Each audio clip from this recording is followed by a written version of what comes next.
You're all set to begin. Go ahead. Okay. Thank you very much. I see that Councilor Bolton is with us now, so that's good. All right. Okay. Okay, ladies and gentlemen, welcome to the May 7, 2020 meeting of the Barnstable Town Council. We are officially closed to the public to avoid group congregation. I must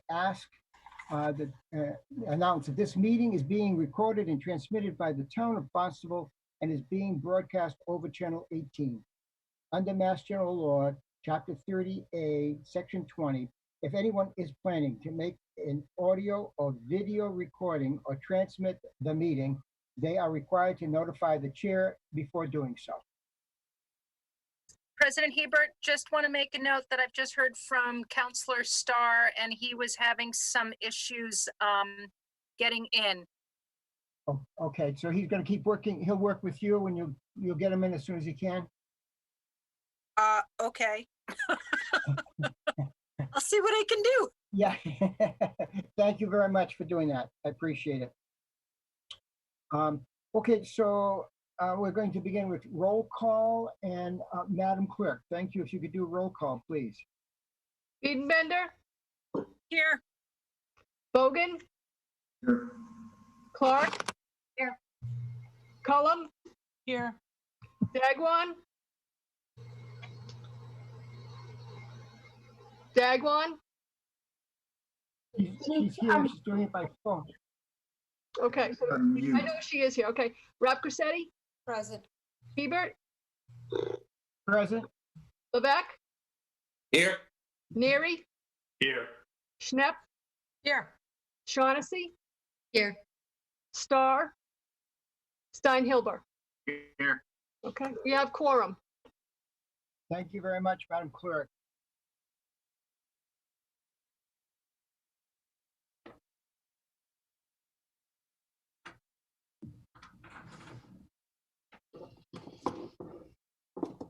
You're on mute, Mr. President. Thank you very much. All right, if you join me in the Pledge of Allegiance. I pledge allegiance to the flag of the United States of America, To the republic for which it stands, one nation, under God, indivisible, with liberty and justice for all. Thank you very much. Thank you. If we could now have a moment of silence, we certainly have much to think about and to ponder. Today is World Day of Prayer. So if you're so inclined, our country could certainly use a prayer.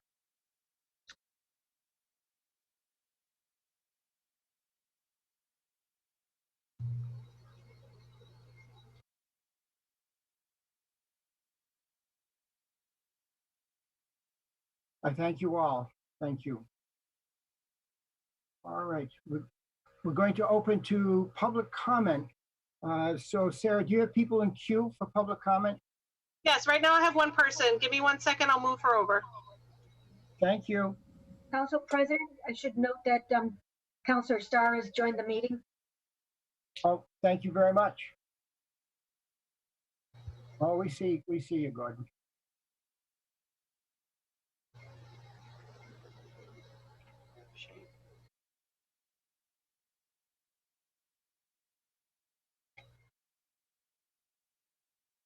Where'd she go?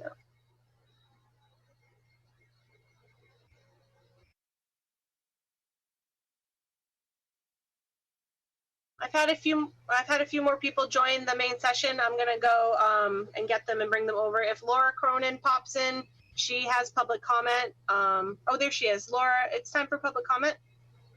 If you can hear me.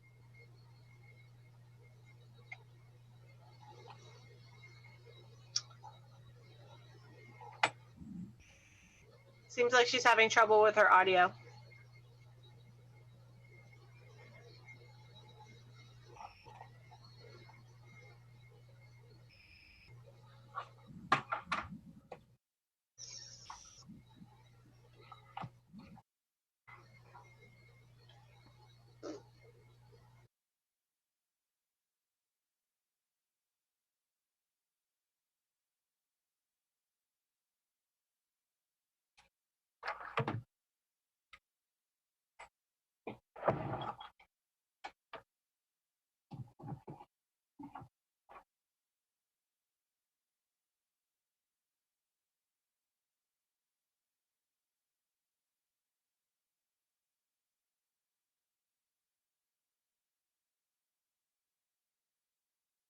Sarah, is there only one person in queue for public comment?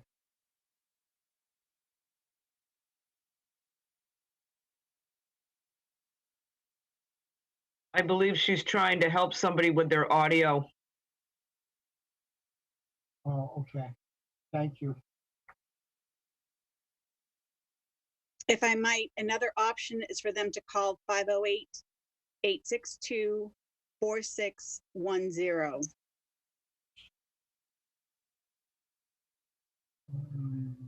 Okay,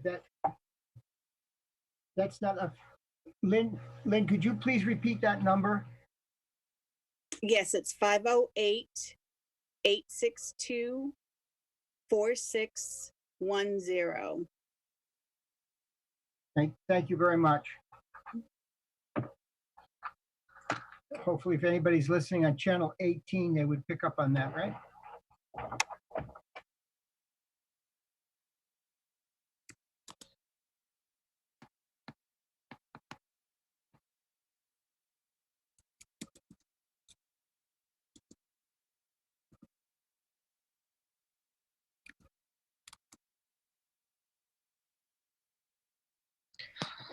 I'm not getting any visuals though.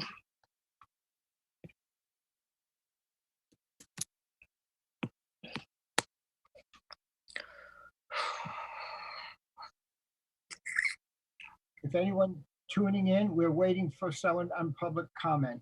That's what we haven't lost our wit yet. Mr. President, Laura Cronin Yes. is on the phone right now.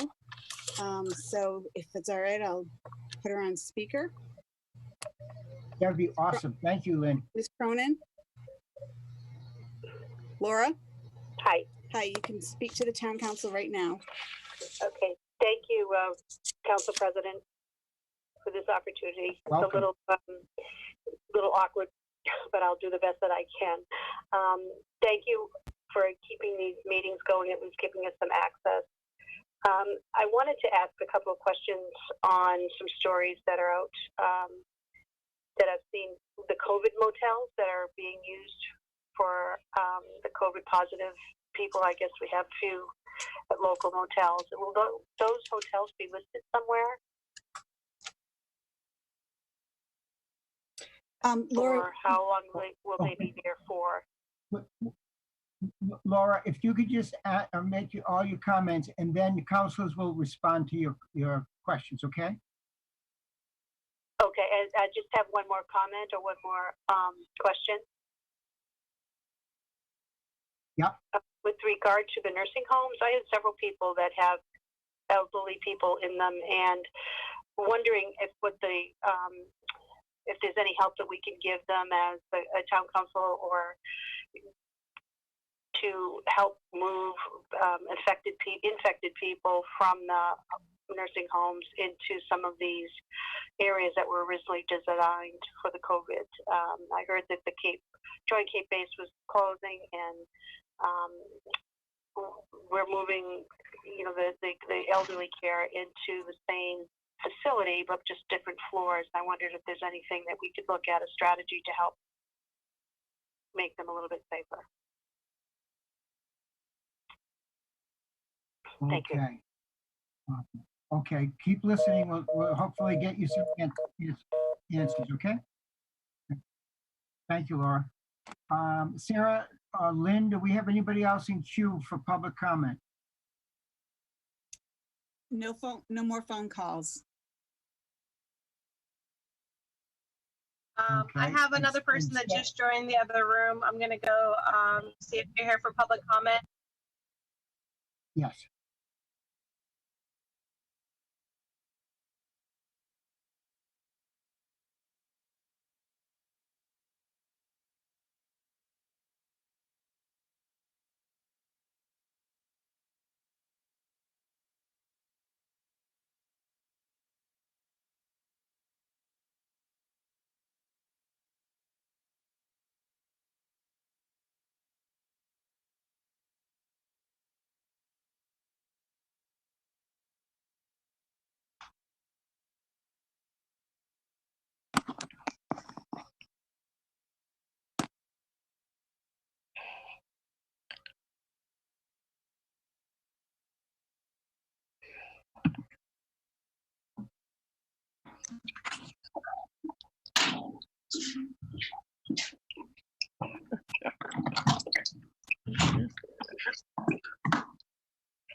Sarah? The gentleman's on mute. Okay, is that the next gentleman who's speaking, is that PKD? Yes, Hello, it is. good evening, everyone. I'm sorry, I didn't realize I was on mute. All right, now you're speaking. Am I You have still the on floor. mute? Thank you. Thank No, you. you're speaking now. Good evening, everyone. I am Patrick Daubert. I'm a resident on Hayes Road, and if we're addressing the matter of conserving the Centerville wildlife area, I just wanted to voice my support. I reviewed the conservation restrictions today, and I am completely on board wholeheartedly with the object of the mission. I do hope that we can minimize whatever trailblazing activities may come to pass in the future, just because there are so many different animals that use the entirety of that area to make their homes. And human activity always comes with, even if it's just passive recreation, it always comes with some externality, some impact on the wildlife. But I think it's an absolutely fantastic use of the town's money. As a taxpayer here, I support it, and that's all I have to say. So thank you for the floor, and good luck to everyone tonight. Thank you, Patrick. Thank you very much. Sarah, is Teresa Mitchell You're welcome, waiting to get? and good evening to everyone. Thank you. Hi, I'm here. Yes, Teresa hi, Bishop is Teresa. here for public comment. Thank you very much. Teresa, thank you for being with us. Hi, can you hear me, sir? Can you hear me, sir? Yes, we can. Yes. Wonderful. Thank you for the opportunity to say something very briefly, and that I'm the former executive director of Arenda Wildlife Land Trust, and this special place, this acreage, deserves to be saved. It is an actual forest.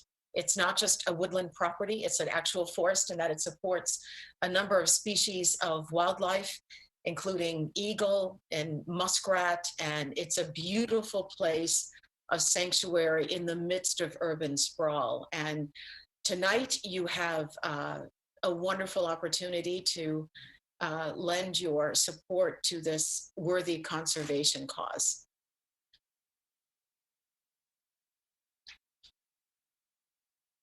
And I hope that you can support it. Thank you so much.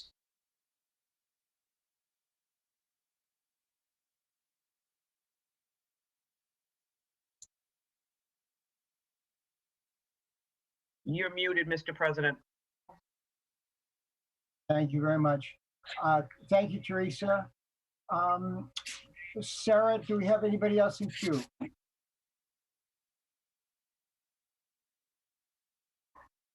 Lynn or Sarah, anybody else for public comment? No one on the phone, Mr. President. Thank you. Sarah?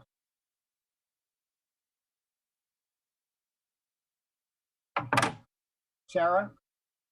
I have a Tom Parsi raising his hand. I'm not sure who that is. Okay. Hi, my name is Tom Parsi. I'm resident of 98 Hayes Road. Yes, Tom, please, you're coming for public comment, please. Did I mute myself? No. So, Tom, if you can Yes, hear sir. I us, just want to you're next also on public. say that I'm in support of the. Yes, sir. I can hear you. Can you hear me? Yes, we can. We Can you hear me? Yes, Tom. Okay. I'd like to say I'm in support of the project. I'd like to say I'm in support of the project. There's a little bit of audio difficulty, so I want to make it very short that we are in support of the project as is. Which one are you talking about? The conservation? Tom, what project are you in support of? That's correct. Thank you very much. Okay, thank you. Thanks for calling in. The conservation project. Yes, thank you very much. Thank you.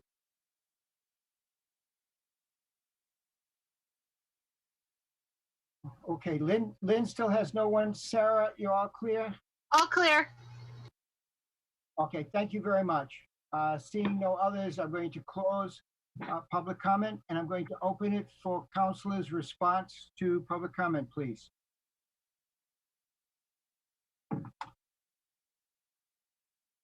Councilor Biedenbender. Thank you. There you are. Thank you. Thank you. What does a girl need to do to get noticed?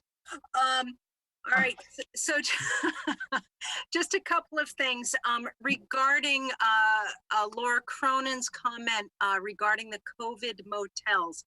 I just want to dispel any misinformation. There are not COVID motels.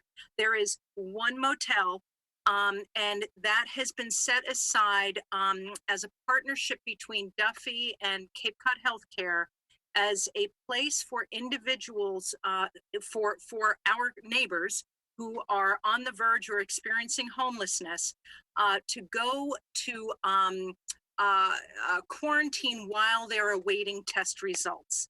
And that is the extent of it. We don't have multiple motels. It is one. It is something that's done between the hospital and Duffy. And no, we're not releasing the name because we want to make sure that no one is targeted or seen as being an issue later on. So we're just trying to protect people's privacy, both our neighbors who are homeless and the hotel that is helping out in this very critical situation and helping this vulnerable section of our community.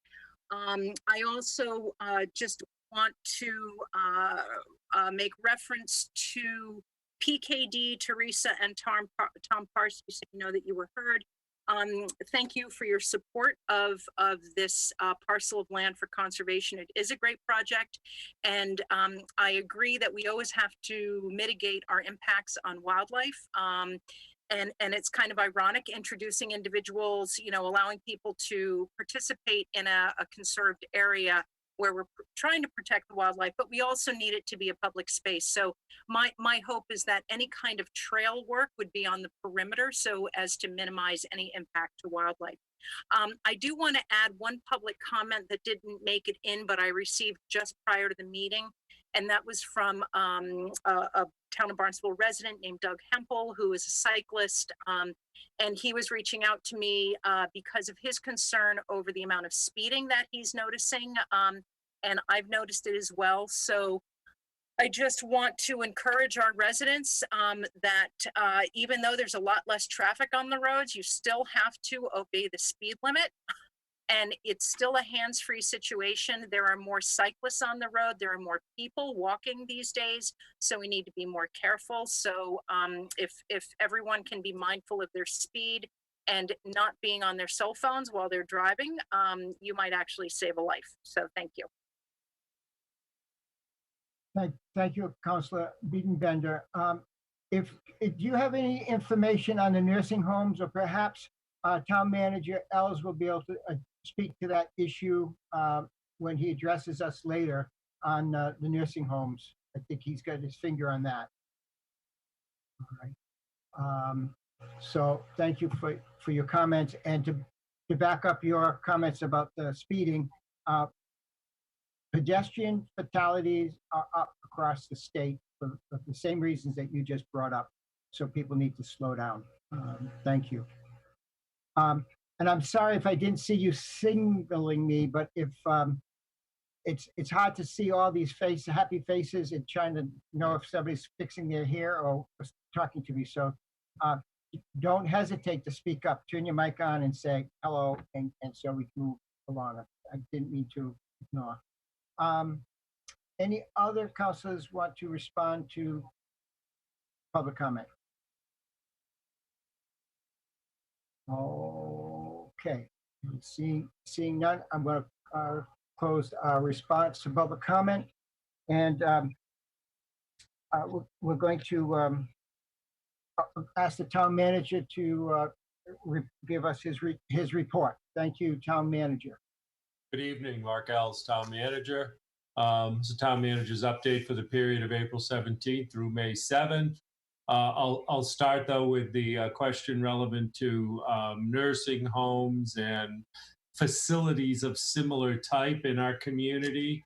They are certainly in the forefront of our concerns, and we work directly with the Department of Public Health, our health director, our police chief, and respective fire chief are directly involved, especially when there is a positive reported to us. But before a positive is even reported, when there is a question, the protocol is that they can and do go directly to the National Guard. They did this because at the time, earlier on in this emergency response, they had the quickest turnaround in testing to determine positive. I believe now that we are other agencies are also able to turn around quick results, but the additional support that the National Guard can offer in the event that we have an occurrence that is significant both in the people at the facility and on the staff can be greatly helpful during one of these incidents. We have had these incidents in the town of Barnstable. They're not just in nursing homes. There are those type of facilities where you see groups of people, and much of the time they are groups that are identified at risk. Our health and assistant town manager, health, police and fire are all talking about what additional steps beyond what the state requires of the private facilities, what additional steps we need to put in place, if any, to keep our residents safe. So yes, there's an active discussion going on. If we identify anything, we will try to utilize the resources that are already available, or as a priority, certainly public safety, make them available to assist. So that's the role we've played. We've had an active role. I've been involved. I've been notified certainly, and been directly involved through our health director and fire chiefs and police chief in each of the occasions that have occurred. So yeah, I don't know if that satisfies you. I think that we are paying full attention and recognize that this is a population that is at risk, and therefore I believe there's proper response available, and it has been put in place, and is actually actively in place right now at one of our facilities in town. Governor Baker has issued an order requiring face coverings be worn in public places where social distancing is not possible.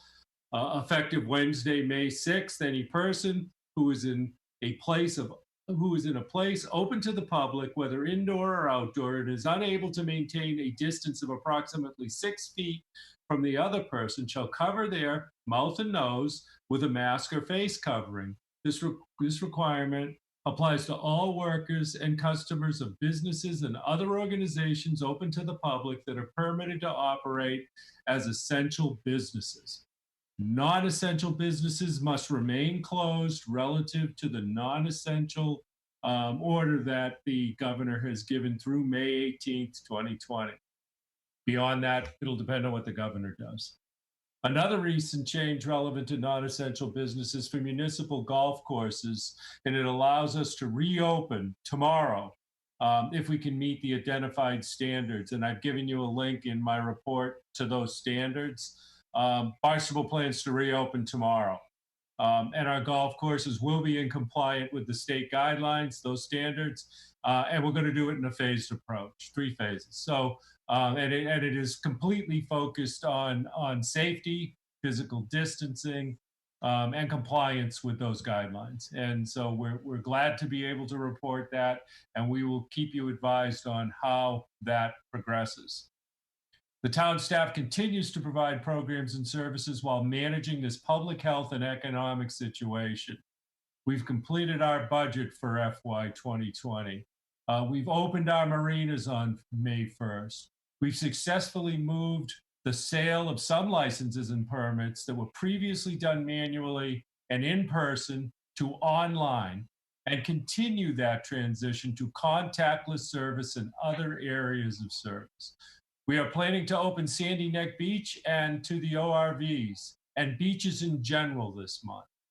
We are working with our business community to assist in their ability to reopen and have created an internal Barnstable economic recovery plan. Elizabeth Jenkins is leading that specific internal group, along with Rich Scally and Brian Florence.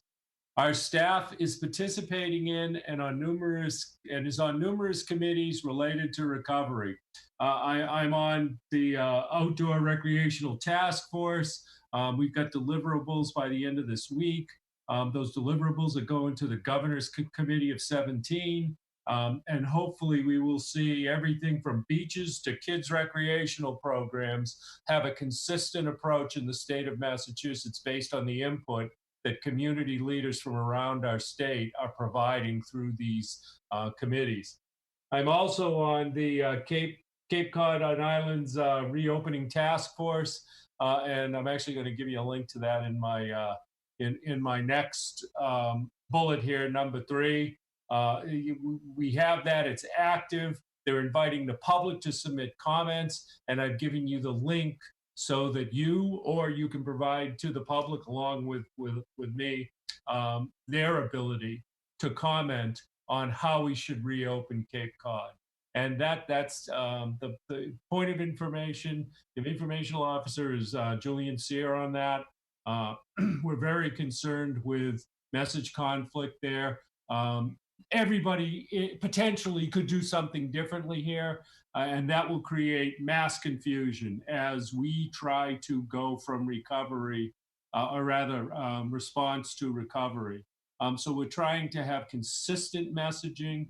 We're trying to make sure it's coordinated at the federal, state, and local level. I mean, we have our national seashores, and what they do will relate certainly to the Outer Cape, and in my opinion, to the entire Cape's beaches and outdoor facility. We want to be consistent, and we want to be safe, and we want to be open. So that's an active committee, and I hope that it results in some, at a minimum, some ability to communicate consistently, to our residents and our visitors, and certainly, where appropriate, our business community. We're proceeding with the tasks in the budget action calendar for FY 2021 as scheduled. Town manager, myself, plans to submit the recommended FY 2021 budget to the town council in hard copy and online on May 12th. And we're planning on a first reading of the proposed 2020 operating budget on May 21st, and intend to provide the town council, we being Mark Milne and I, provide the town council with the proposed operating budget summary and justifications. And we'll spend a fair amount of time both outlining what you will hear in the following town council meeting relative to the core elements of the budget, and what we are seeing and what we are predicting for revenues in FY21. The town manager the town council appointed the town manager as its representative to the Cape and Islands Water Protection Fund Board. The bylaws and regulations subcommittee met on May 1st. We had reported last meeting we've met again. We made significant progress on developing proposed regulations and continue to discuss through the second quarter of 2020. I don't think we'll be done maybe in the next meeting. I think probably 2 meetings. And then I believe the full board will meet again to take under review the proposed regulations. The regulations are really focused on how this funding will be distributed back to communities to move forward with their wastewater planning. So their wastewater plans. So it's been a very interesting meeting. The fact that we've gone into a significant economic downturn has really broadened the discussion about how these funds should be administered, so that people can move forward with projects. So I think this may have been moved through more quickly, but I don't think it would have been discussed as broadly. I was the dissenting board member relevant to the initial approach to how this should be distributed. And I think now that we realize that during downturns in economies, we really need to use, keep in place as many options as possible. The discussion is broadened. So I'm not saying that's a good thing that this has occurred, but I'm just saying that the fiscal realities that we are faced with over the coming years has really allowed the board to think more broadly about how we would want to administer this particular funding source. We continue to work on legal issues associated with siting the wastewater pump station in Mothers Park.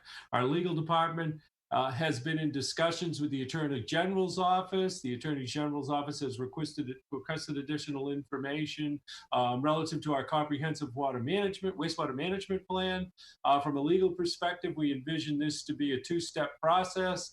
We'll need to ensure we are meeting the requirements of the public charitable trust that was created by virtue of the property being bequested to the town, and then we'll need to comply with Article 97. I'll just keep you advised as we progress on this. This is a complicated issue, and we had described that right from the start, but we are actively pursuing this. I do not have a timeline with this. I am cautious to speculate. I just reflect on the shooting ranges issues, and moving through the state relevant to Article 97 can be time consuming without quick answers. So I can tell you what I think, but when it leaves my hands of authority, I don't have a lot of ability to predict schedule. The airport will be clearing trees impacting the approach surfaces of 2 runways to meet the Federal Aviation Administration regulations, as well as airport safety and certification requirements. The project will support the existing runway approaches and maintain the necessary safety conditions. Tree removal is expected to begin on May 27th and last for 4 weeks. I will say that I think it's about 7 acres, so it is significant, and people will probably ask what's going on at the airport. Well, this is what's going on at the airport. Katie will be putting out more information on this. Most trees lie within the airport-owned property or property in which the airport has existing easements that allow for tree cutting and maintenance of vegetation growth, and the airport has a plan for a post-clearing landscape that includes replanting with native grassland species and other low-growing shrubs. Just want to make sure, in case anybody asks you what's going on out there, that's what's happening. I've submitted a letter of support, and I've attached it for the Steamship Authority's request for the Commonwealth's assistance in managing its current cash flow challenges. The authority is critical for the islands, providing the only year-round passenger automobile and truck ferry service delivering food, medicine, fuel, and numerous other consumables and products from the mainland. Under its Enabling Act, the authority funds its costs of service nearly 100% through direct operating revenues, the fees it charges.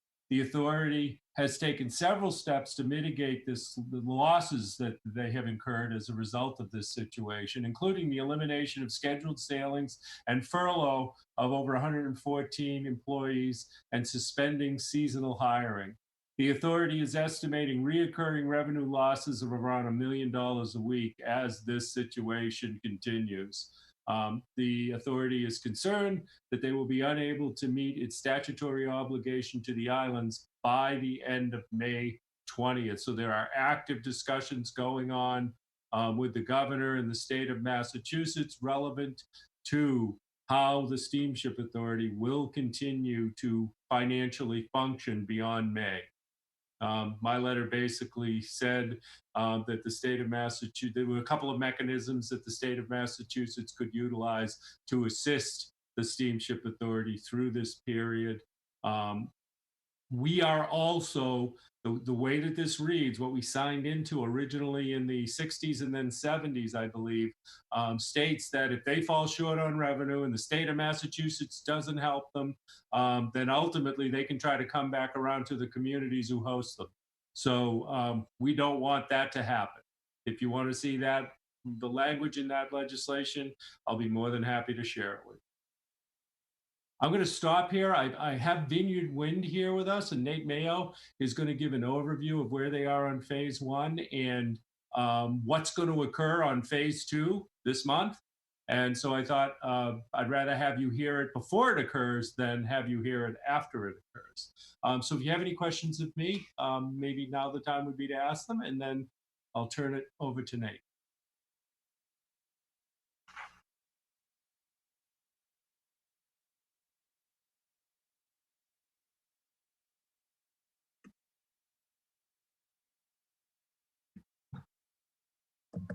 Councillor Schnepp has a question.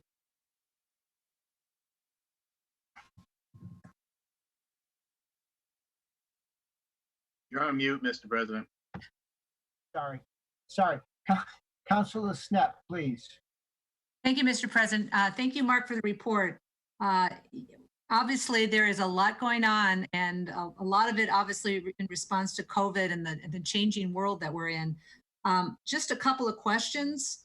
Do you anticipate with the golf course opening tomorrow a rush, or what actually is going to happen? What is part of the plan? Well, we're going in 2-week increments. I believe the first phase, we're only letting your members of the golf club come on and play. We have to follow all of the protocols identified, and then our own safety protocols. What I will do is I will share with the town council we would implement this, trying to get to a full complement of anybody who would want to come and play over the next 6 weeks. But what I'll do is I'll send that through Cynthia out to all the councils so they can take a look at it. Yes, I do. I think that anything that opens up and allows people to get out of the house, especially on a nice day, is going to be taken advantage of. So I think we need to be very mindful of safety and the number that are gathering, and social and physical distancing. So you will see us play a very we are very supportive of this, but we're going to play a very firm role, as we have throughout this, that if we are going to stay open, you will have to comply. We will ask once. If they do not, we will close. That's what we did with the race recycling center. Right. And people say that it wasn't a social distancing issue, but it was. So that's the way we will proceed on any and all issues. Speaking of our transfer station, just a couple of questions regarding that. Is there any consideration for reopening the recycling, possibly by maybe assigning odd number license plate, odd date? I mean, it's some way that it would obviously reduce the number of people who would be coming in. I know that there's probably a pent-up demand to get rid of recycling, and I don't know how long the plan is to keep it closed. We are always looking at reopening all services. And yes, we are looking at recycling. But I am not ready to tell you how we might do that. Okay. So that's all. But we are actively looking at that. And I'm talking with Director Santos about what opportunities might be there for residents to recycle as exists. And then there is one specific opportunity, and then more broadly in some of the categories of recycling, if we limit it to maybe which products we let in, we could limit the number that way. So we're looking at that. And last question, I know that the town is exploring a number of ways to help our small businesses and our residents, especially when it comes to maintaining their housing. Is there anything that you can share at this point on some of the initiatives the town has been working on? What I'll do is I'll put that summary. I'll have Elizabeth Jenkins summarize that for me. Actually, she's here with us tonight, so I can let her describe that. Elizabeth, I know you're there, but you're not on video cam right now. Give me some indication you're actually sitting behind that name.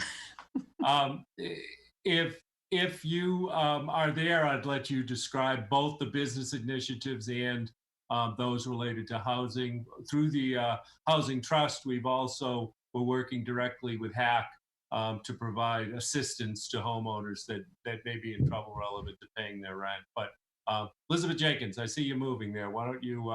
Hi, Mark, I'm here. Just give me one moment and I will jump on. Great, thank you. Thank you. Yep, just give me one moment. Sorry. That's okay. Sorry. Everybody will want to see Thomas, Elizabeth. Yeah, so I'm sorry. I had to put a baby down. No need. It's bedtime in my household.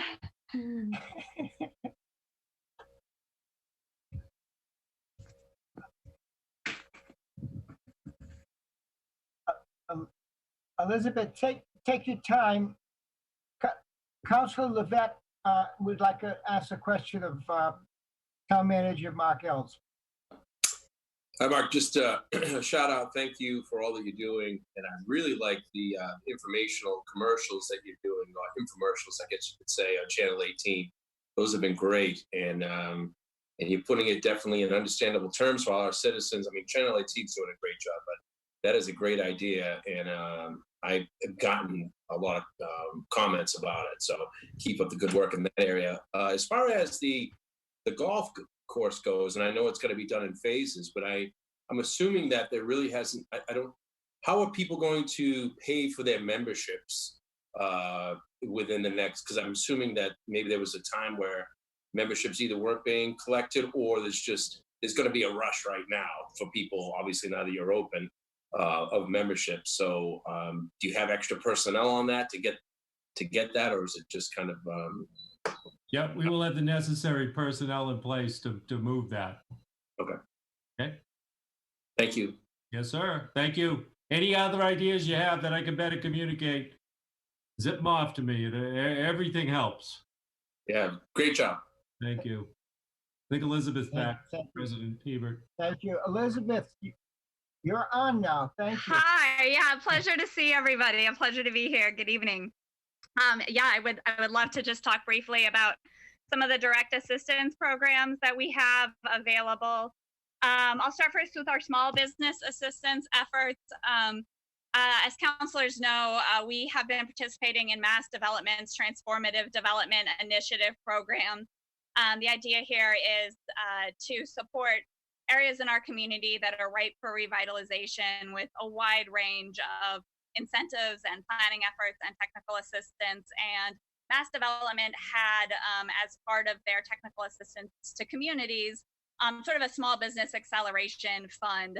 They were able to repurpose that into a direct relief grant fund to TDI, and they distributed that money to TDI districts around the Commonwealth. Our allocation was $30,000, so it's a modest amount, but we worked with our TDI partnership group to turn that into a grant program for small businesses and cultural district nonprofits. The eligible area being that Hyannis East End Transformative Development Initiative area and areas directly adjacent. So we put that grant program out on the street last week. Our applications closed today, and we have a review committee set up in place to look at those applications, and we look forward to making those awards here in the next few days. So that's our first small business effort. The second one is through our community development block grant program. We had a micro enterprise loan program where we made loans to very small businesses, 5 or fewer, including the employee, to help, for example, buy equipment or other things that could help add jobs to their business. Again, most folks are not in expansion mode right now. So we've been working with the grant administrator for that program, Coastal Community Capital, to turn that into, again, a direct assistance program for small businesses. So Kathleen Gerard, who is our CDBG coordinator, and I have been working through that, effort, and we hope to have the details of that grant agreement and the administration with Coastal Community Capital figured out here in the near future. In terms of rental assistance to communities, the Affordable Housing Trust has made an agreement with Housing Assistance Corporation to provide them funds to help administer a rental assistance program to low and moderate income families and households in our community who do not otherwise qualify for rental assistance that is available. We are in the process of finalizing the details of that grant agreement. That funding is not available yet. but it will be soon, and there'll be a press release forthcoming about that money as well. So we're currently, we currently received some additional funding under our community development block grant program out of the CARES Act, the Federal CARES Act. So the planning department has been working to put out a notice of funding availability to our community partners who are providing these type of business rental and other types of assistance to our community here in the next few weeks. So I would say that's a quick summary of some of the programs that we've been able to provide in planning and development that directly help residents and businesses.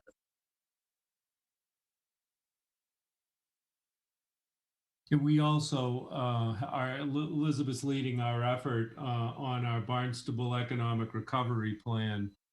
We have been actively meeting. I began it actually prior to some of the more recent meetings we've had with local businesses on how to move from this situation to reopening. Much of it focuses on restaurants, a little bit of retail discussion, but most of it's restaurant based, and square footage concerns relevant to seating and meeting physical distancing, discussions about what occupancy within the building will be. Certainly it'll be significantly less than what they're permitted for. So that isn't the problem. The problem is when they want to move outside. It's like a two-step thought process. Is it viable regardless of whether we can do it outside? Meaning, will the numbers be there to make me financially viable? But then secondly, what does it entail to move outside? Is it on my property outside? Is it on town, sidewalk outside? Is it beyond that into other areas? And quite honestly, we've opened up our thought process to any and all of those, including a discussion if our community supported it to closing down Main Street and allowing businesses to more openly function there and visitors and residents to be able to come down and have that physical distancing and also that activity outdoors. So I don't know that will result, but it's certainly not off the table for discussion. And our businesses have welcomed that discussion. So I hope that I know that it will continue under, Elizabeth's guidance. And I actually hope that when the order comes down and the businesses know exactly when they can open and what the requirements will be on them, that they're ready to go. We're trying to minimize any barriers for them to reopen.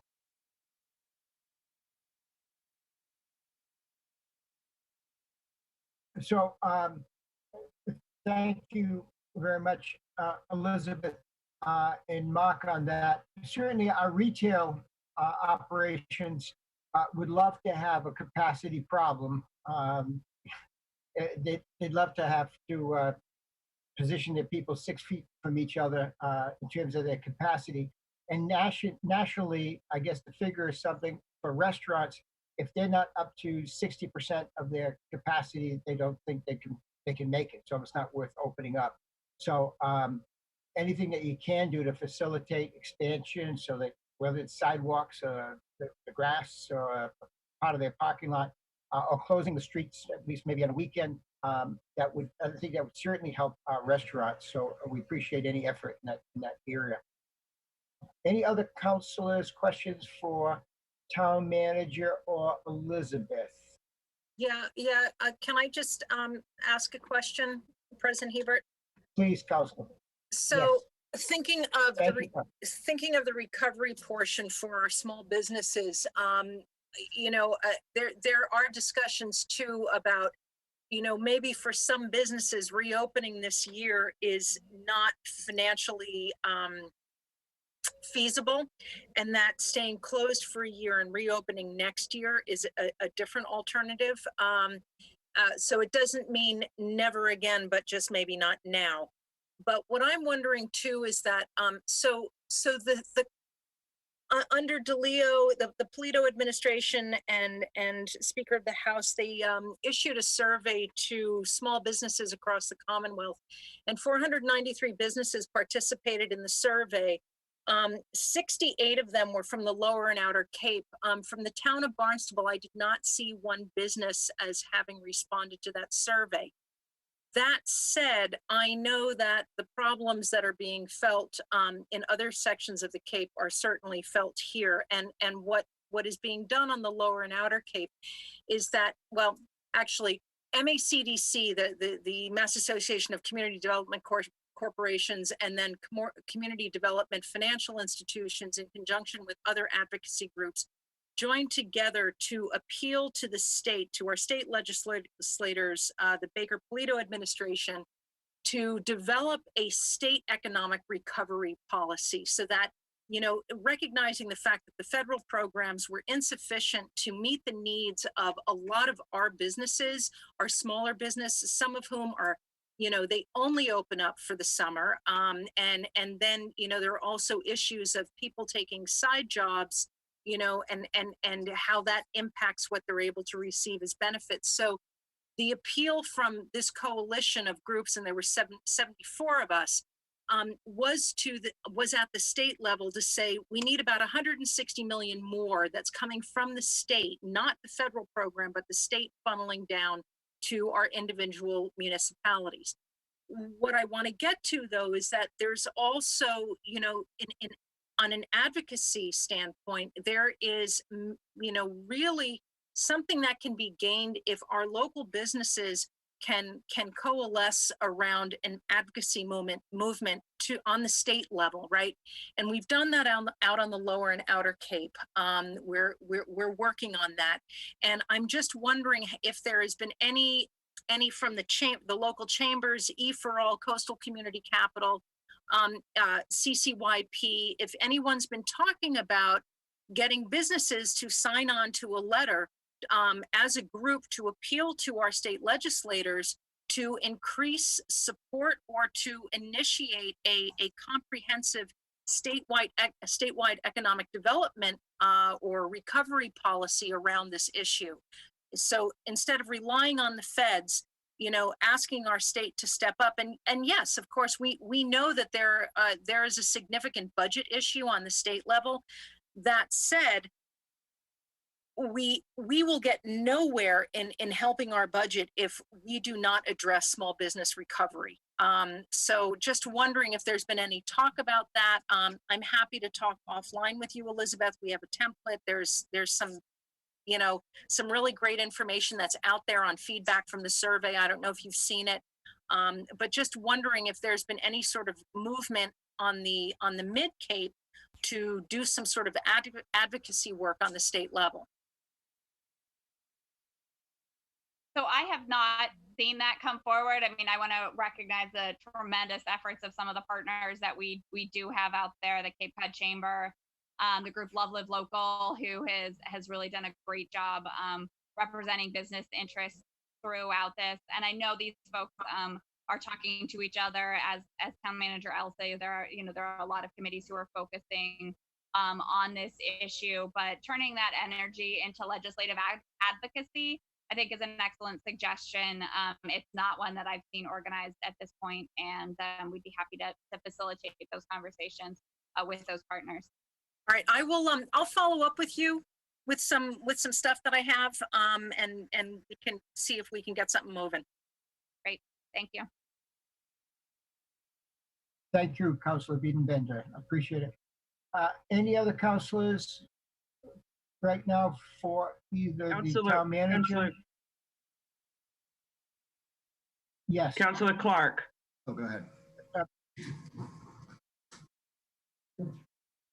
Councilor Clark, did you have? Thank you very much, Councilor. Yes, I just would like to salute the town staff and especially the planning department for responding to the opportunities to receive coronavirus funding for our town, like amending the CDBG action plan that is coming up. And I should mention that the comments are, comment period is open until May 12th, which is only 5 days from now. So anyways, I'm glad to be able to, that our staff is able to capture some of these opportunities to benefit our town. Thank you. Thank you, Councilor Clark. Was a question, another question? I don't know how you caught that, Administrator Cindy Lovell, but Councilor Bogan has one. If I'm not seeing somebody, Councilor Bogan. I thought, okay. Thank you, Ms. Thank Lovell. you. Thank Councilor Mr. Bogan. I do have a quick question, Mark. You touched upon the beaches, and that's a question that I get asked a lot, particularly given Dowses. As we know, during the summer, but you don't get there by 10 o'clock on a nice day, you're going to be sitting in line. Is the thought, and I've always understood that that was a function of the number of parking spaces, so that when somebody leaves, they let someone else in. Is the thought that we would further restrict it in order to ensure social distancing? If necessary, yes. We've run a calculation on all our beaches and the area of the beaches. And in theory, because I have said so far that we're not going to somehow segment off the beaches to allow for people to take particular areas on the beach. But having been a frequent beach goer to all of our beaches for the last almost 40 years, I said this in one of my communications, but you know, everybody comes in. I sit back by the parking lot away from everybody, and I know that I'll be pretty comfortable there, except maybe 4th of July weekend if it's sunny. But everybody heads to the lifeguard stands, and then everyone crowds around the lifeguard stands within about 30 feet of the water, and they're just on top of each other. We are not going to be able to do that this year. If you're there first, you can do that. If you're there 20th, you're not going to be able to. And we are going to come over and say we are going to have additional police, and we are going to have additional natural resource officers, as well as the normal beach staff there. And we're going to ask people politely to please not crowd, to social distance. We will then, if they argue or won't do it, we will ask them to leave. And then if they don't leave, we will have them removed. And I will have their license plate. And then if they do that again, they will lose their right in the town of Barnstable to go to the beach for the season. So I've been saying this over and over. And again, I'm not a joking person. I've laid out exactly how we're going to do this, and people will adhere to it, or they will not. Now, relevant to the parking lots, I started by saying we've already looked at our beaches.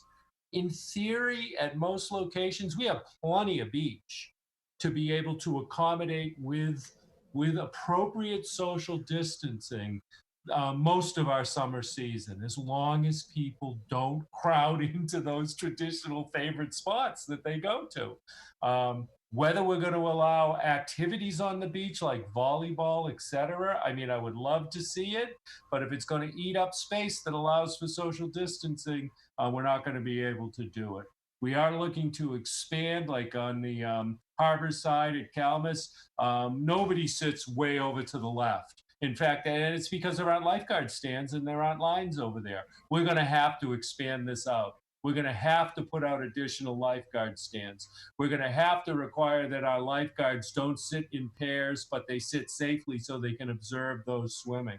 All of this is going to occur for this beach season. We may have to restrict parking. And truly, I think that if we find, we're going to try to keep the beaches open. So if we end up saying, okay, it's not working, nobody wants to socially distance, but we want to keep the beaches open, we may have to have the number of people we let into the beach. But then what's going to happen is people are going to drop off their family, right, and they're going to walk in, whether we stop the cars or not, and one of us will have to go home and we won't get to go, but everybody else will, and we'll have the same number of people on the beach. So I'm just hoping people work with us this year. Thank you. Yes, sir. If I could add something to that, something else that's been coming up on the beaches, I've had a number of residents on different days. So they were different situations, not 5 people complaining about the same situation, of where there have been groups of younger people congregating on the beach, very close, no social distancing, and in at least 2 cases also leaving a ton of garbage behind them. So you know, the garbage thing is an ongoing thing that we always have to deal with, but, you know, there is that concern too of, you know, right now we have folks that are totally disregarding social distancing, and folks that are going on the beach now are concerned. I'm actually on the beaches subcommittee on the Outdoor Recreational Task Force in the state. And one of the things that the National Seashore has done successfully, and we have done successfully to our surprise at many of our ways to water and some of our beach locations, is you take what you bring. And I am pushing for that statewide. And I want to see it at all of our beaches in Barnstable. And that's a vast, departure from where we've been.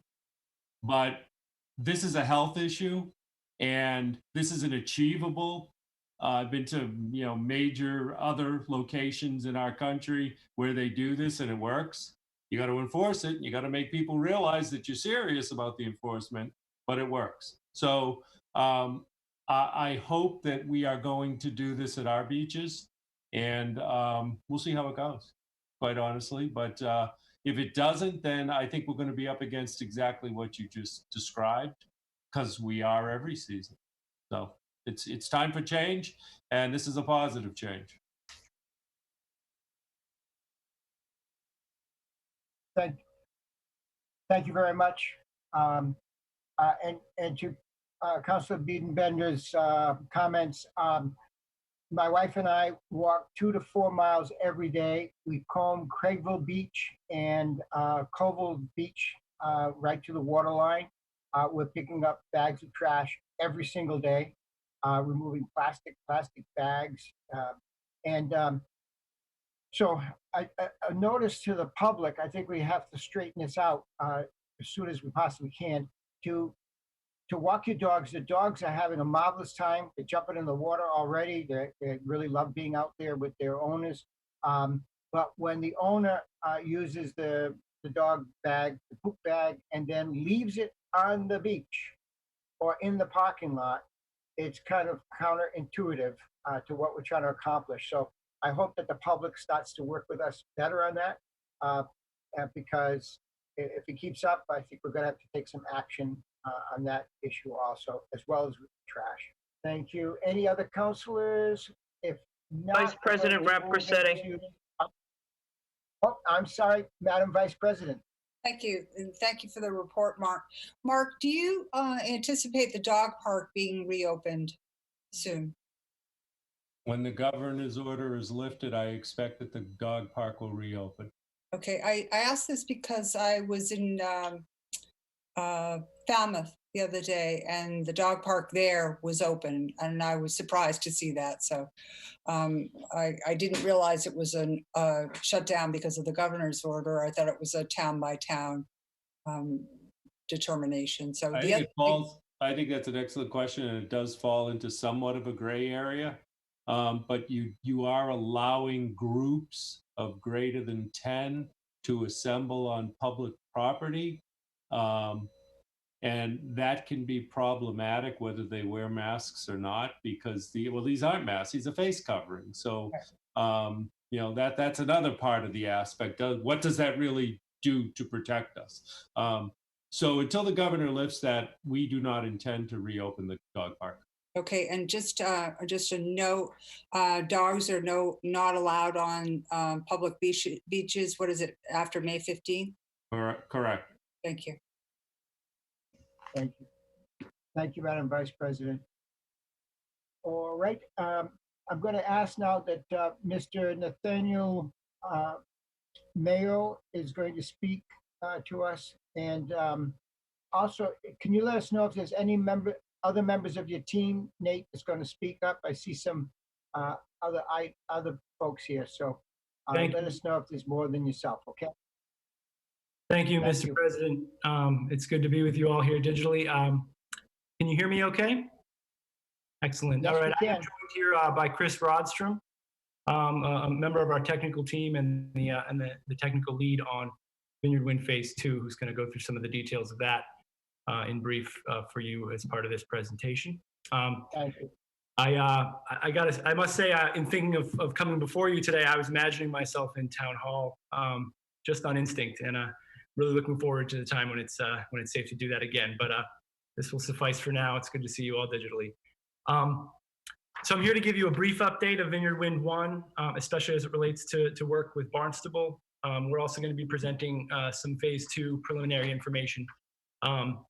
We're in the preliminary stages of permitting for phase 2. We have yet to file and plan on doing so in the coming weeks. And that precipitates a long process, which we'll discuss.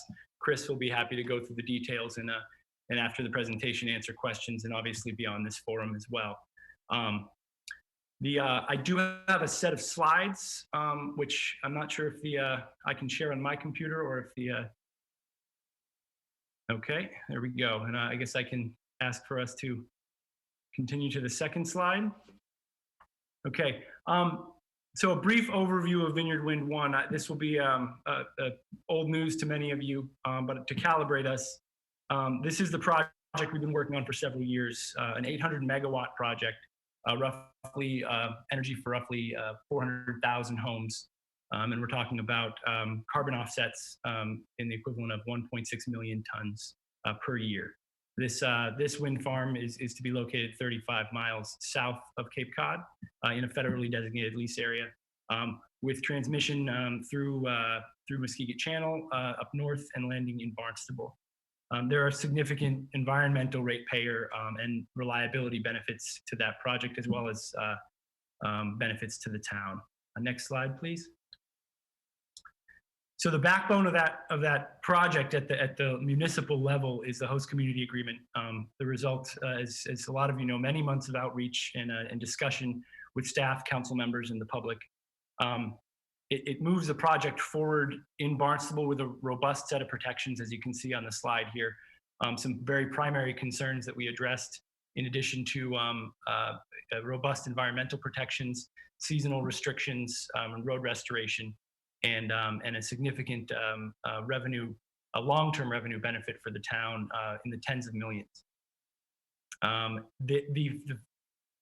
The host community agreement includes a framework and kind of a good starting point for our phase 2 project that we can discuss later. Next slide, please. So the onshore route, which again, many of you are familiar with, entirely underground. We're landing at Covell's Beach via horizontal directional drill, no disturbance to the beach. Running briefly on Craigville Beach Road, Strawberry Hill, which becomes Wiquaquet, Finney's Lane, crossing 132, Attucks, and into Independence Park. Off-season work, we expect steady progress, and then a detailed on-the-ground management with the town and public safety, as well as a lot of on-the-ground community outreach and neighborhood outreach to ensure that folks have limited surprises. We've had a lot of good input on our in-road work from the neighborhoods that we're going to incorporate. Next slide, please. You can go to the next slide, please. There we go. Just a quick snapshot. Oh, sorry, we jumped there. We can, if we're stuck here, that's okay. We had a brief snapshot of, there we are, duct bank work. It's going to resemble a standard road construction project. You know, we take up the road, install the infrastructure. In this case, it's a concrete form and a duct bank, and then we repave the road. We've been able, though, to collaborate with the town on a really great opportunity and initiative to co-locate sewer along this route. It's a priority sewer area running from roughly Covell's north on the east side of Lake Wiquaquet. And it's estimated that that's going to be $3 or more million in savings to the town for that project. It'll also minimize disruption because we'll be doing 2 projects with 1 road opening. So we're pleased very much and proud of the work that the engineering teams of both Vineyard Wind and the town have worked hard on making this come to fruition. So we're pushing that collaboration along.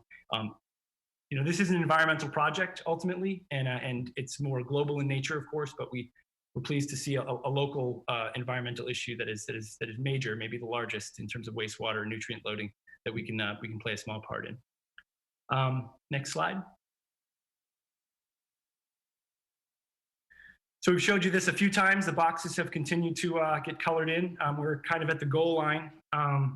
We have a handful of local, largely administrative permits. It's road opening, building easements, and some work with public safety that remains, and that's well in order with working with town staff. At the federal level, we've been given a new timeline from BOEM. You may all know that we were issued a delay in August for a more broad examination by the federal government on offshore wind development in general, beyond Vineyard Wind 1 as a project.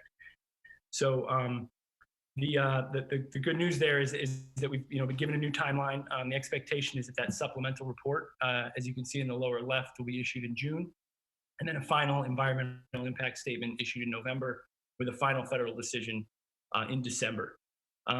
We are all dealing with challenges everywhere associated with COVID-19, but it's been promising to see that BOEM, the main federal agency reviewing, has indicated they're going to attempt to stick to the timeline. So we're talking about the release of this report in June, and public meetings, which are part of the process, will be happening digitally. They've done that in other sectors of their work. So we're looking forward to keeping that on track.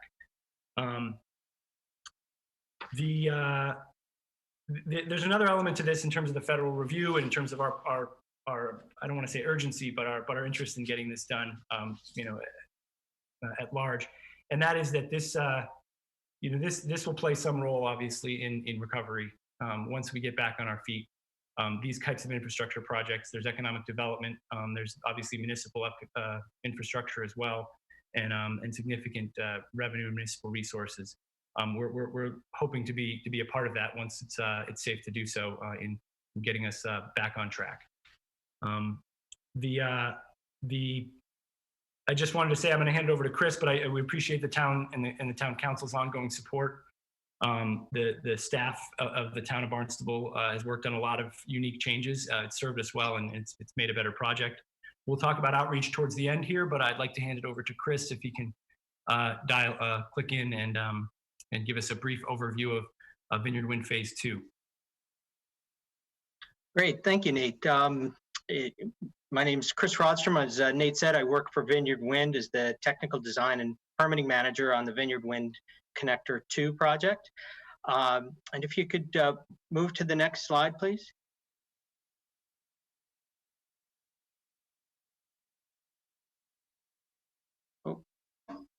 Oh, great, thank you. So I appreciate the chance to provide you an overview of the Vineyard Wind Connector 2 project. This was selected by Connecticut in December to provide 800 megawatts of renewable offshore wind to power the ISO New England electric grid through an interconnection in West Barnstable. Many aspects of the Vineyard Wind Connector 2 project are very similar to the first one, from the overall concept, design, size, and many of the underlying assumptions that are guided by our experience working with the town on the first project. There are similar revenue commitments by Vineyard Wind to the town of Barnstable, including a $16 million in payments, new taxes, road reconstruction, and coordination with additional planned sewer projects, similar to what Nate was referencing for the first. This is a similarly sized 800 megawatt project, originating in the same offshore wind lease area, number 501, shown on this map in front of you in green. The Vineyard Wind Connector 2 wind turbines are going to be located in the area shown in the yellow hatch in the lower left-hand corner, immediately south and further south away from the Cape and Martha's Vineyard and Nantucket, and extending down. It follows largely the same offshore corridor shown in blue through the Muskegon Channel, connecting the wind turbine area to the shore and cable landfall. And as to the timeline, as Nate said, we're about to file our first state permits later this month, with the construction starts expected sometime in 2023. If you could move to the next slide, please.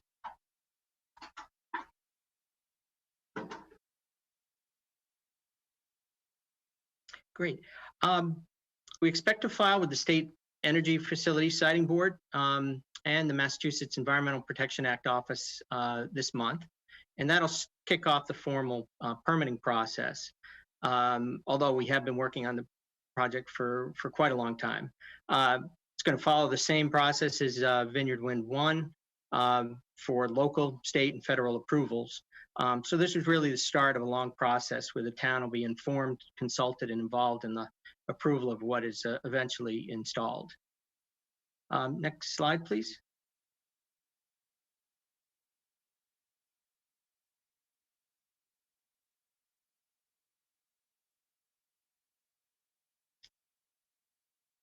If you could just go to the next slide, please. It takes a second. Okay, thank you. Yeah, there's a lot of people using bandwidth nowadays. There's a lot on this slide, so I'll just start by saying that the Massachusetts Siting Board process includes a requirement for proposing a preferred and alternative cable landing and onshore transmission routes interconnecting the project to the grid and variations of each. This map has both the preferred route on the left, shown in yellow, along with variations, as well as an alternative route on the right, shown in blue, with alternatives. I do want to emphasize, though, only one route will be ultimately approved, permitted, and built. So from this collection will be a single onshore route similar to the first project. From the landfall down at the Couples Beach, Craigville Beach area to the interconnection at the Eversource West Barnstable Road substation, that constitutes our onshore or in Barnstable transmission route. And just shown here also is in red is mapped priority habitat areas. I want to emphasize, like the first project, we are definitely putting all of the transmission infrastructure underground. So everything will be within buried duct banks. Starting at the landfall, we've considered both the Couples Beach and Craigville Beach parking lots. We can land at either, but we are proposing Craigville as the preferred landing because of its proximity to the routes heading north and the size of the parking lot and reduced road construction. To bring the cable ashore, we're proposing exactly the same method of using a horizontal directional drill underneath the beach and into the parking lot. So we pass well under the beach during the off season with minimal disturbance. Heading north from the landfall, we've designed several ways to cross the Centerville River, which is a technical challenge. But the preferred options that we've developed and are moving forward at this point go under the river using either a horizontal directional drill or a pipe method to minimize the road disturbance of installing the cable at that point. All the cables, as I mentioned, are going to be buried in underground in duct banks within existing roads, except for some buried duct bank segments along the Eversource right-of-way near the Eversource substation. The routes, the preferred route on the left in yellow goes north from Craigville Beach across the river to Old Stage Road onto Chute Flying Hill Road, and that's the most direct route to the proposed substation that we would be constructing. It also coincides with the town's planned sewer installation program. So as Nate said, we will be looking to coordinate and kind of maximize the benefit of synchronizing the projects to save the town money and minimize disturbance. We are looking to locate our electrical station at Chute Flying Hill Road, where there's an existing motel, and that'll be replaced with our electrical equipment. And from there, we'll pass under Route 6 through a tunnel that would be constructed from the north of the highway and on land adjacent to the Eversource substation to a location near Service Road.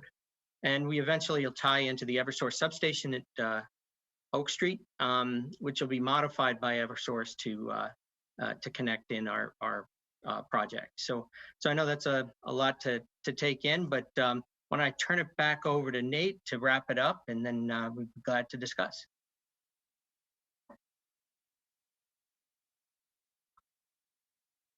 Thanks, Chris. We can advance the slide here. We'll be happy to go back and talk about details of this plan in a couple of minutes. Wanted to talk briefly with you folks about outreach. It's been obviously a major priority for us, and we had a very busy 2019 and early 2020. In 2019, we did well over a dozen events in town, a lot in Centerville and also other locations. We reached out broadly and continued in 2018 and 19 to converse with neighborhood and civic groups, which were a great platform to connect with people on an individual level.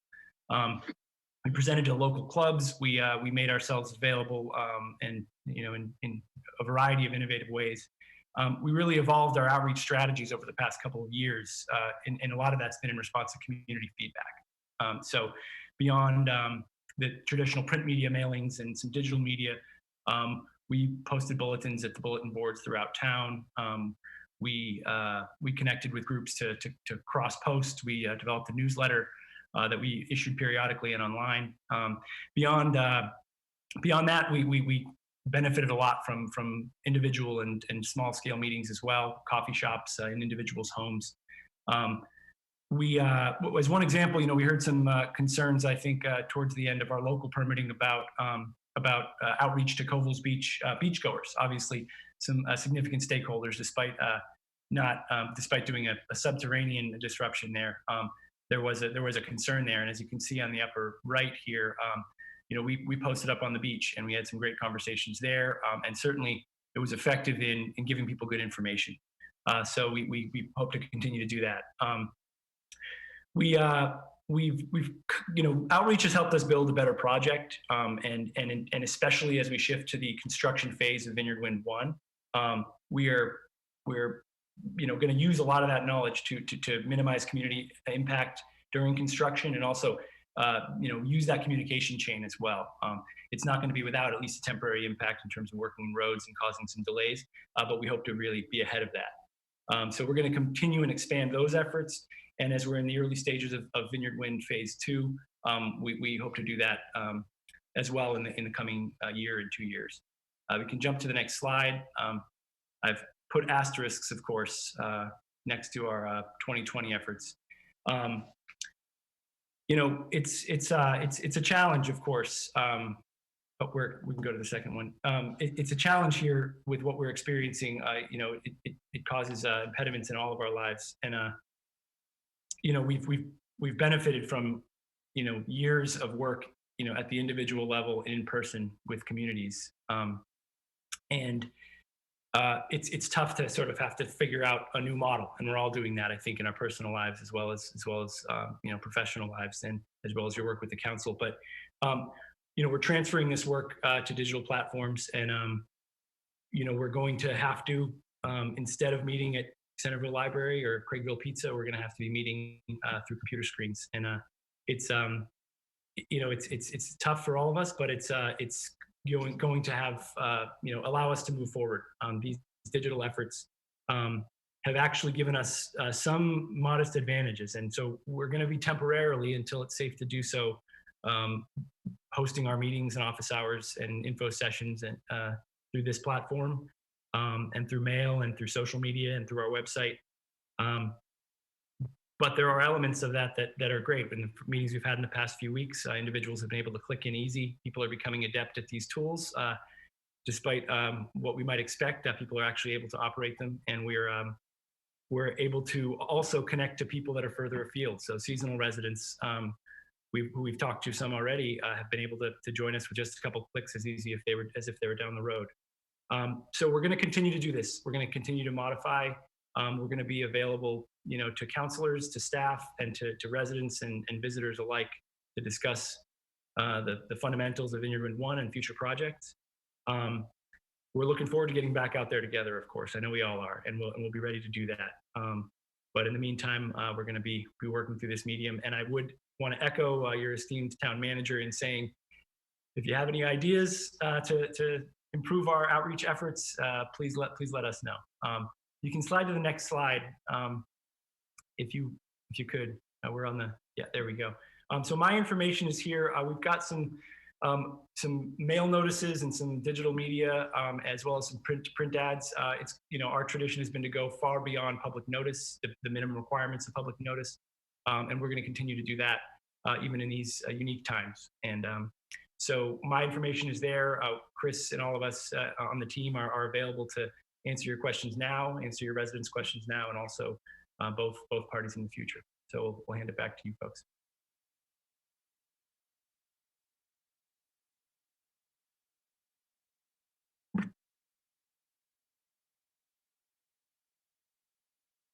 Okay, thank you, Nate. Thank you, Chris. Any councilors? Councilor Clark, please. Councilor Clark. Thank you very much, Council President. Thank you, Nate, for your presentation. Will this presentation be available on the Town of Barnstable's website?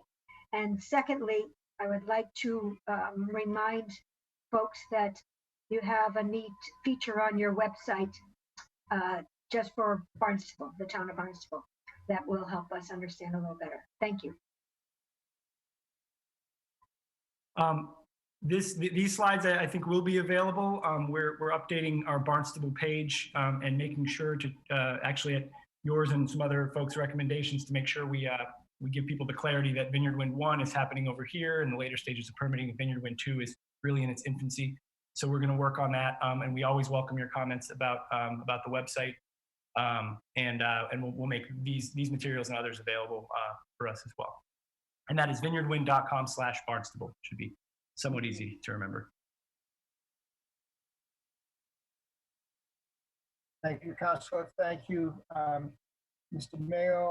Any other questions of our Vineyard Wind representatives? Councilor Dagwan has one. Thank you. Councilor Dagwan, please. Yes, Councilor Dagwan? Can you hear me? Yep. She's muted. Councilor Dagwan, you muted yourself.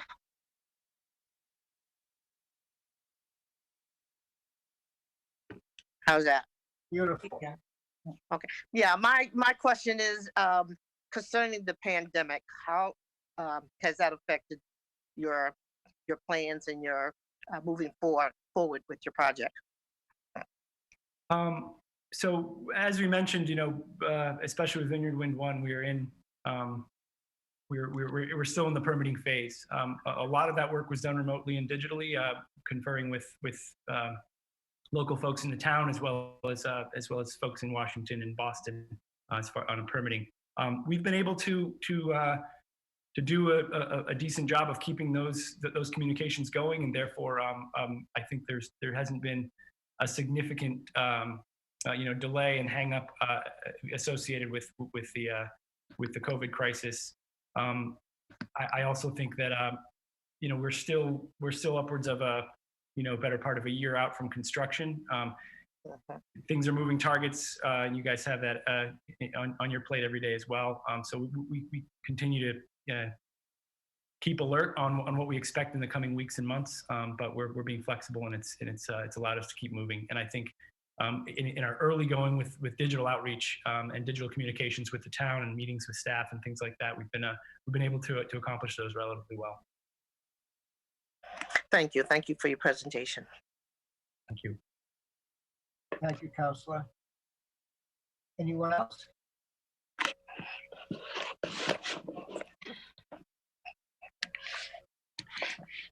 All right, seeing no one else, we're going to thank you, Town Manager, for your report. Thank you both, Nate and Chris, for coming in and talking with us. Great. We look forward to Thank you. continuing the Appreciate it. conversation. Thank you very much. Thank you. Thank you. Thank you. I would now ask, we'll close comment, and I'm going to ask Madam Vice President to please act on the minutes of April 16th meeting. Yes, Mr. President, I'd like to make a motion that we accept the town council meeting minutes of April 16th, 2020 as presented. Second. Okay, as first and seconded. Madam Clerk, are we going to take a roll call on that, or do we just do voice? Everything has to be a roll call. We'll do a roll call. Thank you. Okay, if you do a roll call for us, please. This is the approval of the April 16th town council meeting. Okay. Bienenmender? Yes. Bogan? Yes. Clark? Yes. Cullum? Yes. Dagwan? Abstain? Rep Cressetti? Yes. Hebert? Yes. Levesque? Yes. Neary?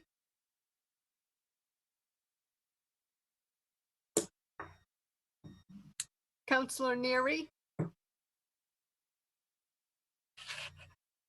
Schnapp? Yes. Shaughnessy? Yes. Starr? Yes. Steinhilber? Yes.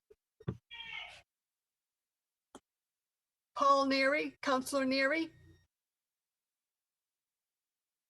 Looks like he's left the room for a minute.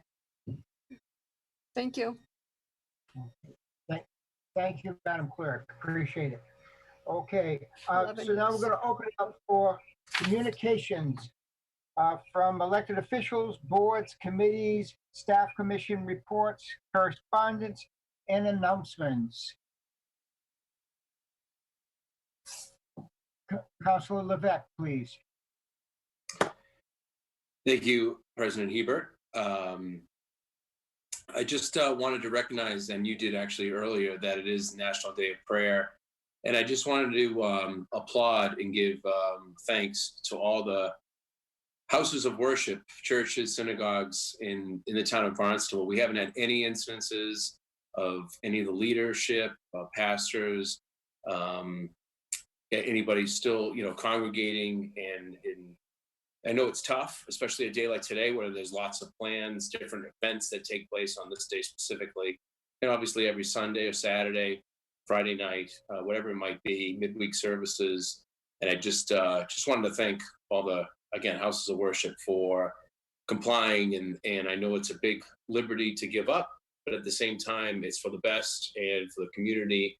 And it's true thoughtfulness and service to the community to do that and can continue doing that moving forward until we're allowed the mandates lifted. So I just wanted to say that. And again, thanks very much to Channel 18 for all they're doing in to keeping everybody informed and the programming that's going on there. Sarah, Paula, everybody there.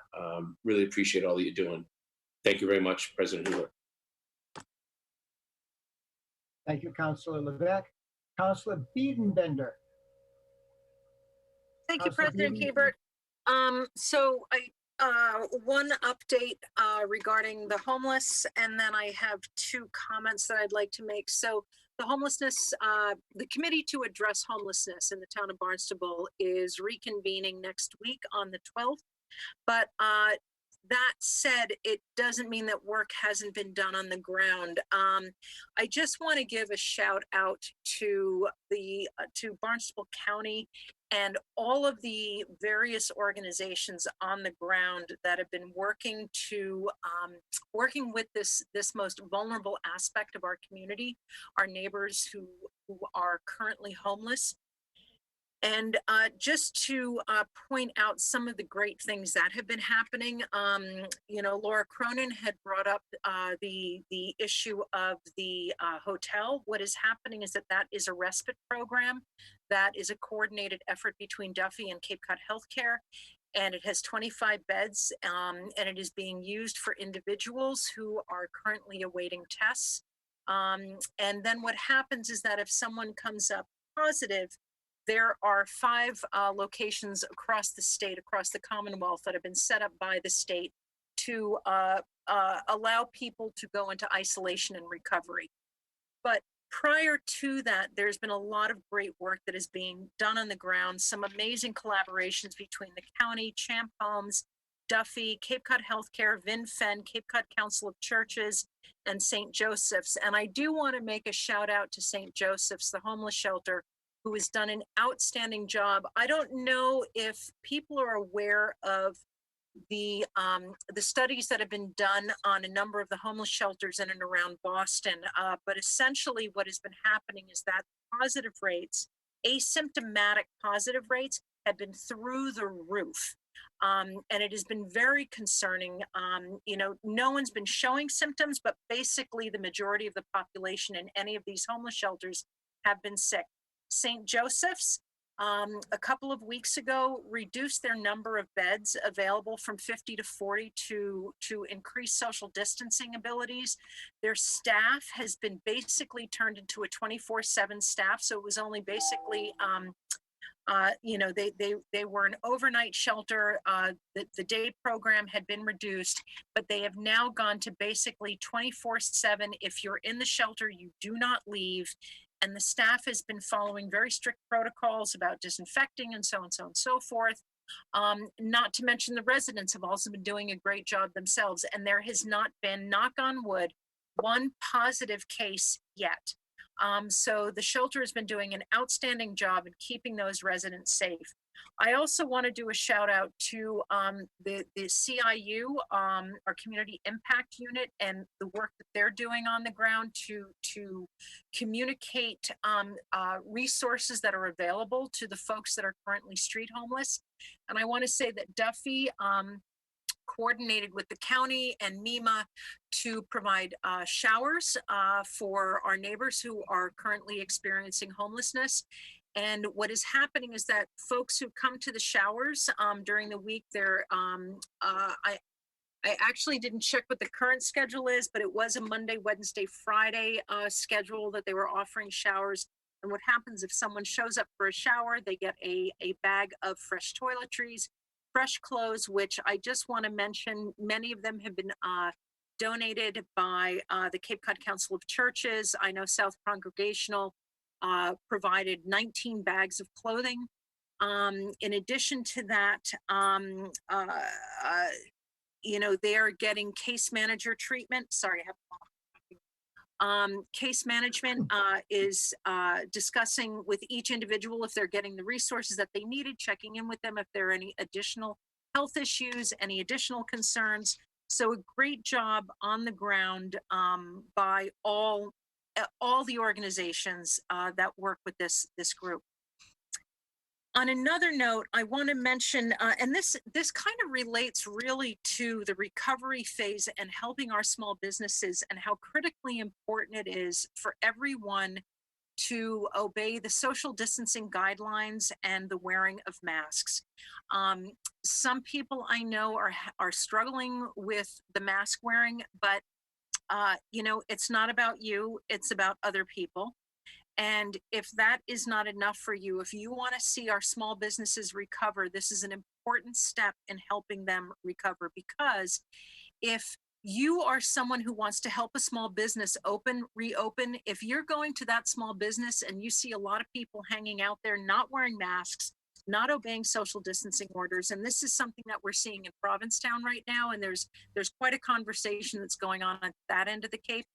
If people who are trying to abide by these rules don't see it happening on the ground at these local businesses, people will not patronize these local businesses. So it's really important that we help our local businesses in addition to helping the public safety and the public health by abiding by these rules. So I just want to emphasize that point. And then the third thing I want to bring up is that we're still in the midst of a census. And it is critically important that everybody fill out their census. And it's critically important that if you are a member of a community that typically gets underrepresented, such as our immigrant communities. It is really important that you stress among the folks that you know that they fit, that they participate in the census. It is going to determine the kind of funding that we get for our early education programs, infrastructure programs, senior service programs. So thinking of this in light of COVID, it's going to be even more critical that we receive all the funding that we deserve for all of the members of our community, whether it's because of a need to fill housing or it's for senior services. So please, anything that you can do individually through your networks, your clubs, to get the word out, to encourage the people that you know to fill out the census, it's critically important. So thank you. That's all I've got.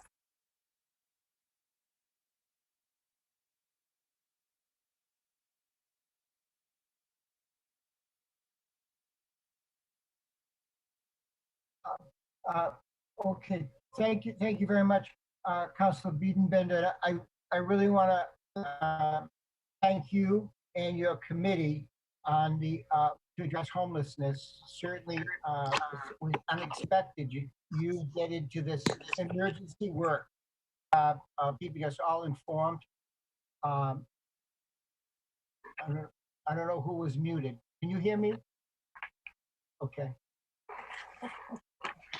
Can you hear me okay? Yes. Okay, thank you very much. So again, just thank you very much for the committee to address homelessness. You've done a great job. You've worked with the county, you've worked with the town, you've been our representative on this matter, and you've done a great job, you and your whole committee. So I thank you very much. Thank you. Any other communications from councilors? Councilor Schnapp, please. Thank you, Mr. Councilor Schnapp. Thank you, Mr. President. I wanted to echo Councilor Biedenbender's shout out to our community impact team. They really have stepped up to be really the sole street outreach in the town of Barnstable, as a number of our usual outreach staff have had to work more remotely with the homeless population. So I really want to congratulate them for the work they've been doing and the support of the other providers. And since I know Chief Sonnabend is in the meeting, I just wanted to say that if there's a possibility that you might be able to be eligible for ESG funds, I'd be happy to talk to you and your staff, because I know you're very aggressive at getting grant money. So if this is an opportunity that could support the CIU, that would be great. I have two other announcements. April 30th, last Thursday, was supposed to be the meeting of the Zoning and Regulatory Subcommittee.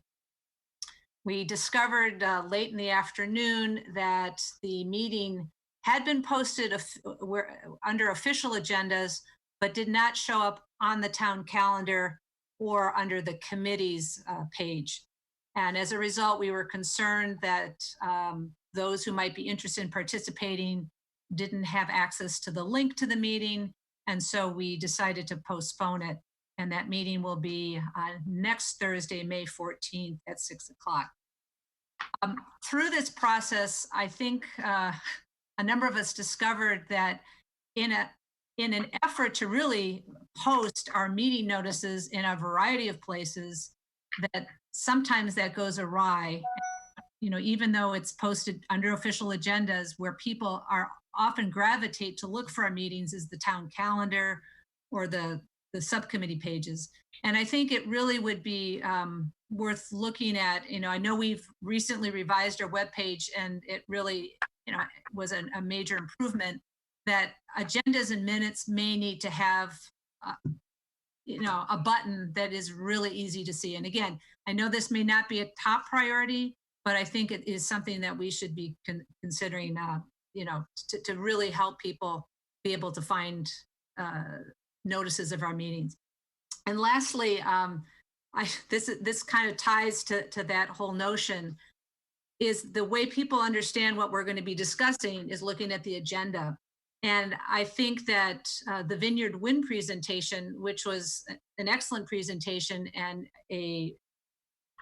something that is an excellent and appropriate thing to have on a town council agenda, having it as part of the town manager report kind of buries it. And I think that it really needs to be identified as a workshop.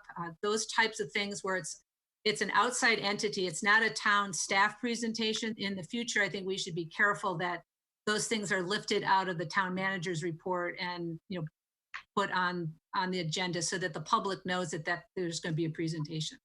Thank you.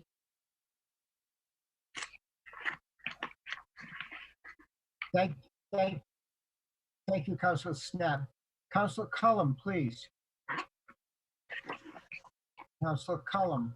Yes, thank you. I just wanted to mention, I sent around, and I think most councilors received it directly from John Flores, our former councilor from Precinct 1, received an email that contained an article that he wrote for Commonwealth Magazine on online learning.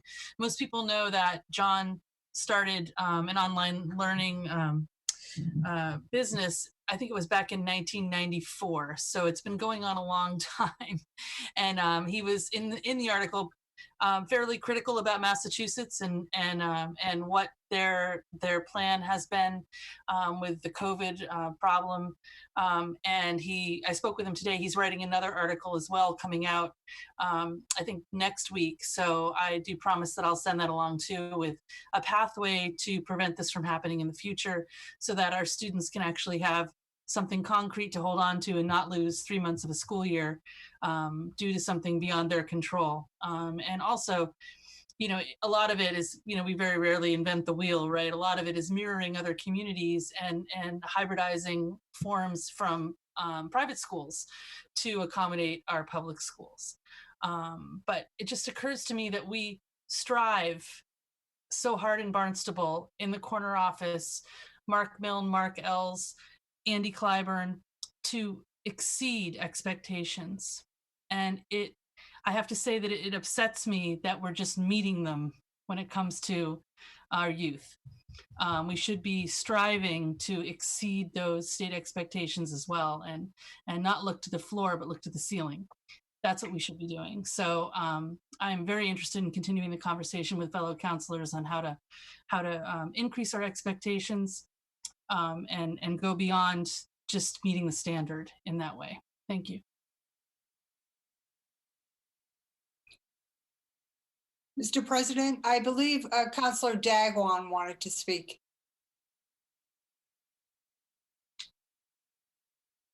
And you're muted.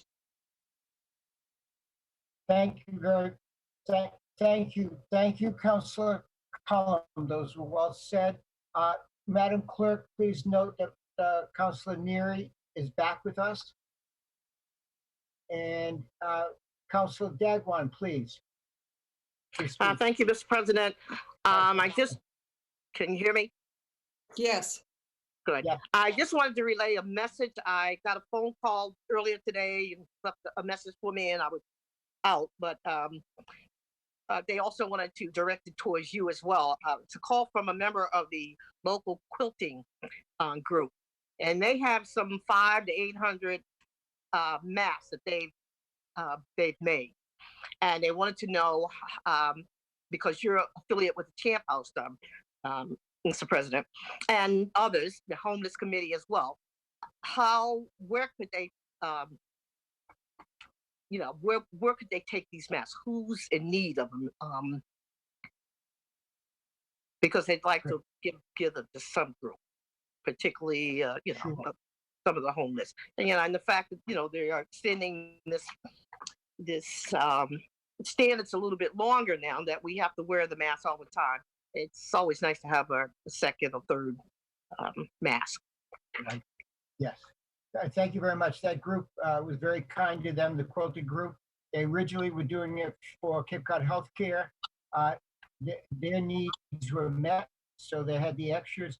And I have already informed them that because of the increase wearing the mask for longer, mandatory at this point, that St. Joseph's, Champ Homes, and maybe through the Council of Churches and the Salvation Army would be ways to get those out to the homeless in particular. But thank you, Councilor Dagwan, for those comments. You're Any welcome. Other, thank you. Anyone else? Councilor Biedenbender. Right. Oh, I'm sorry, Councilor Thank you. Biedenbender again. Thank you. No worries, no worries. So regarding masks, I was helping to coordinate getting masks to a number of our groups on the ground who are working with the homeless. So Deb, if you want, sorry, Councilor Dagwan, if you want to connect me with your contact, we can sort of channel it that way. I also, just picking up on Councilor Cullum's comments, just curious, do we have a plan yet for our next strategic planning discussion?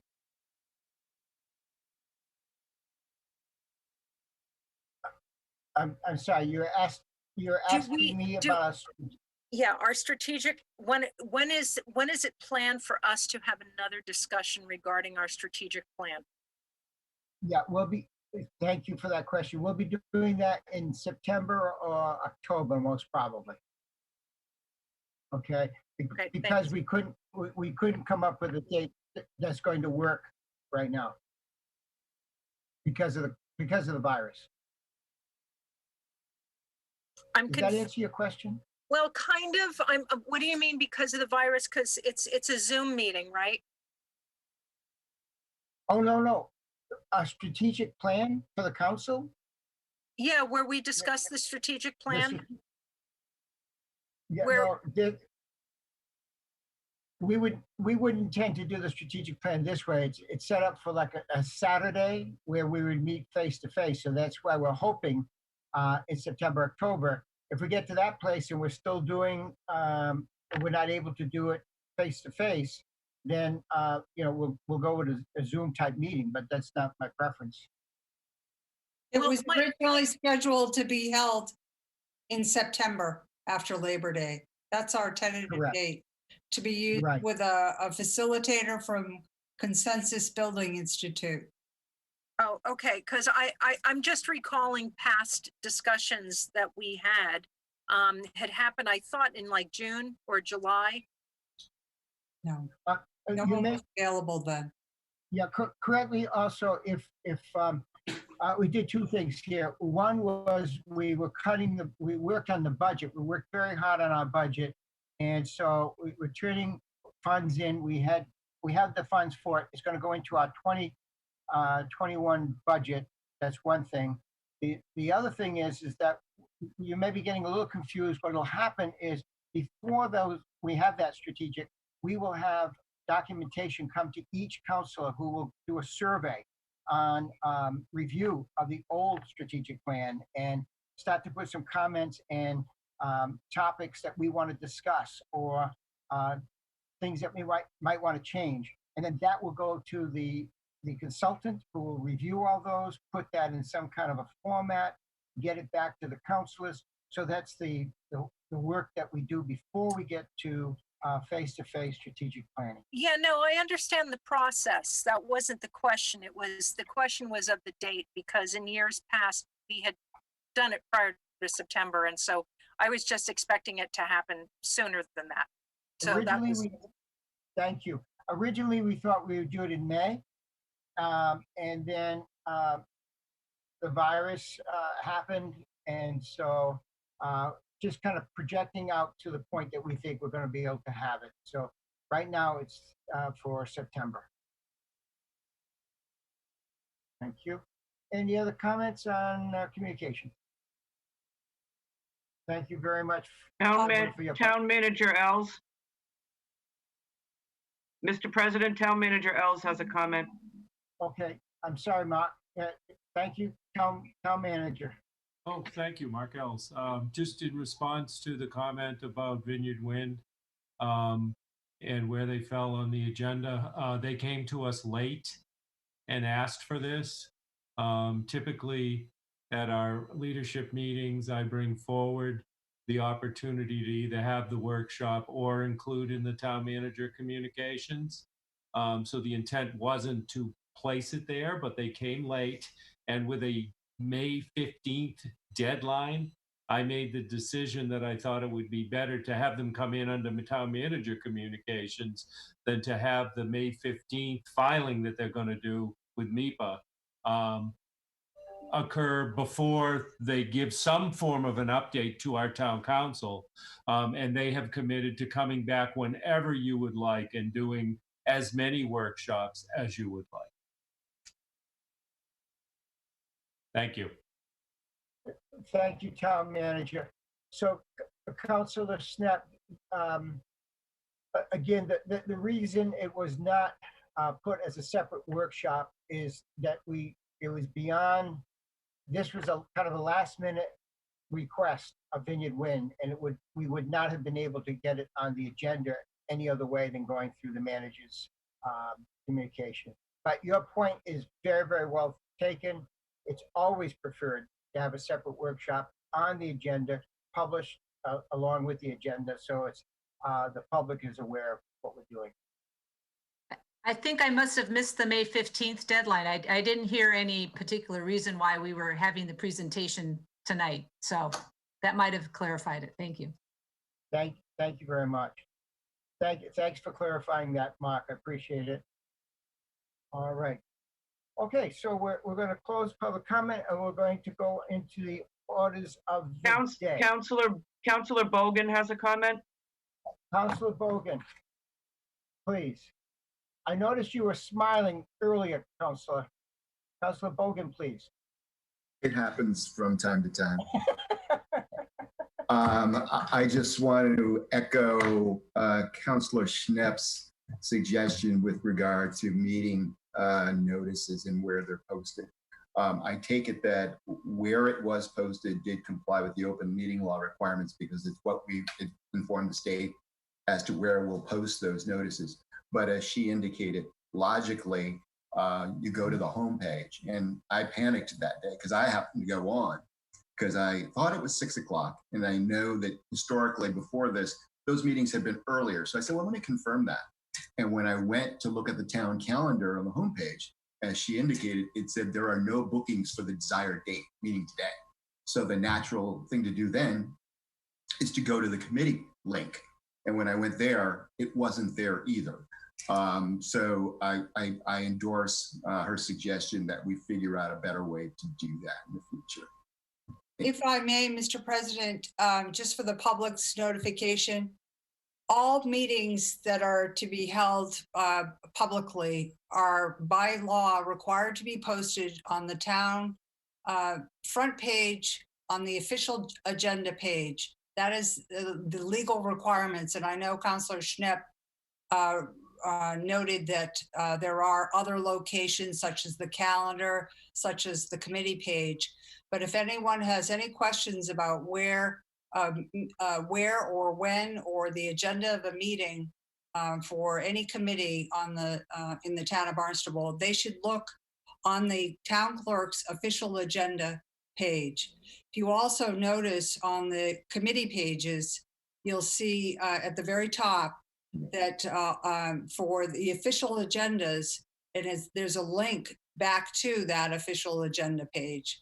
So just to be clear on that. Madam Vice President, I appreciate that. I think the confusion lies, though, in the fact that the town calendar on the homepage says there are no meetings scheduled for today.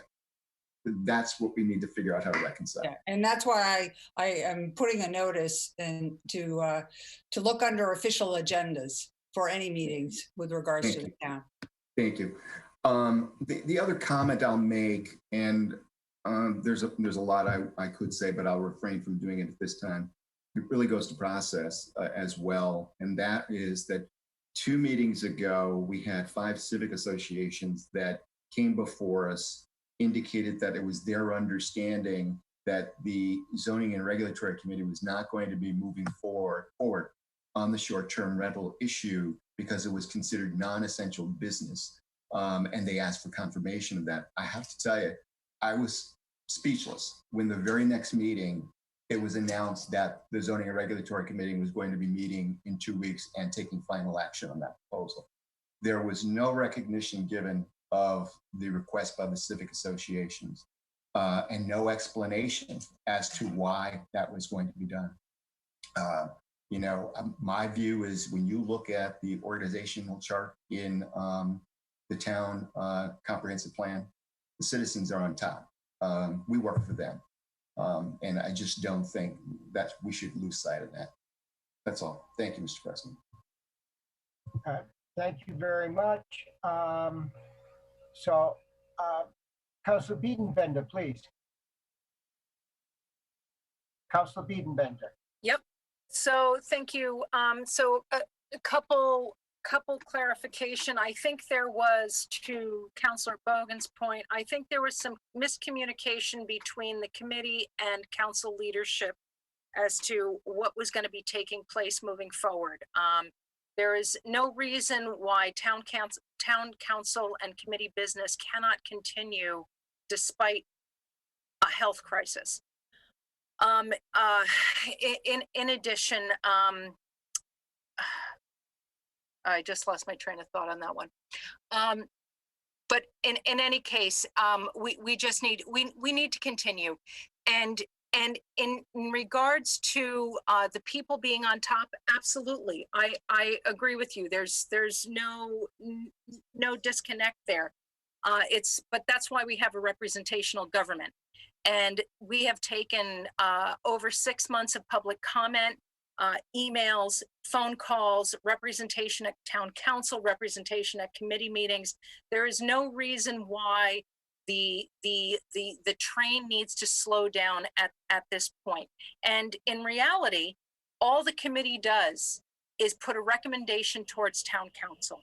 And then there are 13 people, you included, Councilor Bogan, that get to weigh in on what happens from here. So all that is being done is that we are continuing with town business, keeping the wheels moving, and that the town council can continue to weigh in on these kinds of issues. And like I said, to your concern that, we were moving forward and we weren't supposed to be moving forward, there was a disconnect between the messaging of the committee and the messaging from town council leadership.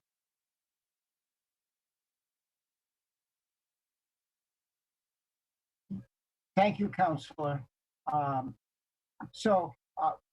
Let's do one thing at a time. The clarification on the posting of the meeting.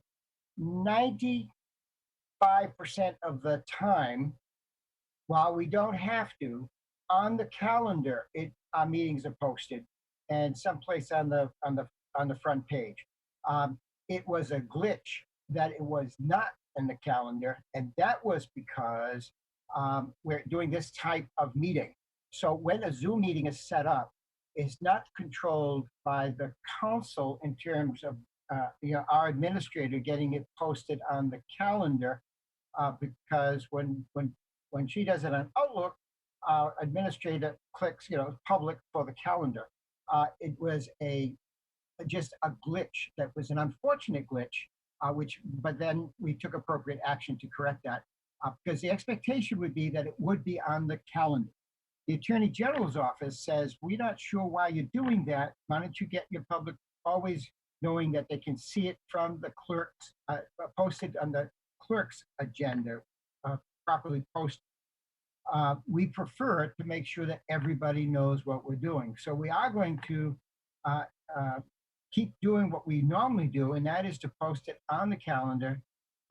We're going to be looking more and more at that red button to try to make sure that everybody knows what's going on. But we do want to, and I've already asked that we put the proper notification that putting it on the calendar does not meet the legal obligation to have the town clerk post it appropriately where we're mandated to do so. So, kudos to the chair, Councilor Snep, for her decision, because it was awkward. It was not our intent. And so the appropriate steps were taken. We could have legally had the meeting go on, but we know that would not be respectful of our citizens. So I think kudos again for a decision well made. On going back to Councillor Cullum has a comment. Councillor Cullum. Councillor Cullum. Mr. President. Cullum. Excuse me. So yeah, I would just like to reiterate what Councillor Biedenbender said, in that our committee is charged with putting forth a recommendation to 13 lawmakers that are representative in government. That's what we're charged to do. I have real concerns, grave concerns about grinding the wheels of lawmaking to a halt when we have a forum in which we can actually legislate. I feel that we did meet the meeting law requirements, the open meeting law requirements with the posting. I understand out of an abundance of caution delaying the meeting. I certainly, if I were chair, would not have delayed it for 2 weeks. I would have done 48 hours and we would have been back at it. We've, as Councillor Biedenbender said and stated very eloquently, we have taken 6 months of public comment, and we're there now. We're ready to make a recommendation. And so I regret that there was a miscommunication between citizen groups and town council leadership and the chair and the committee in general. But the fact of the matter is, this is something we can scratch off the plate, and we should be moving forward in municipal government every single day, just like Mark Els is, just like Andy Clyburn is, just like Mark Milne is. We have a job to do, and we should be doing it. Thank you. Mr. President, could I just answer Councillor Biedenbender's question about the strategic plan? It is slated to be held September 12th. And I believe all the councilors weighed in on their availability, and that was the date that most people were available. I also would like to urge the president to move on to the agenda items as we have staff waiting to present. Thank you very much. Thank you, Councilor Collins, for your comments. Thank you, Madam Vice President.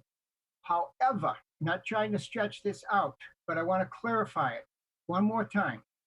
When I, as president of the council, said to the associations that this issue would not come up in May, that had to do with the council.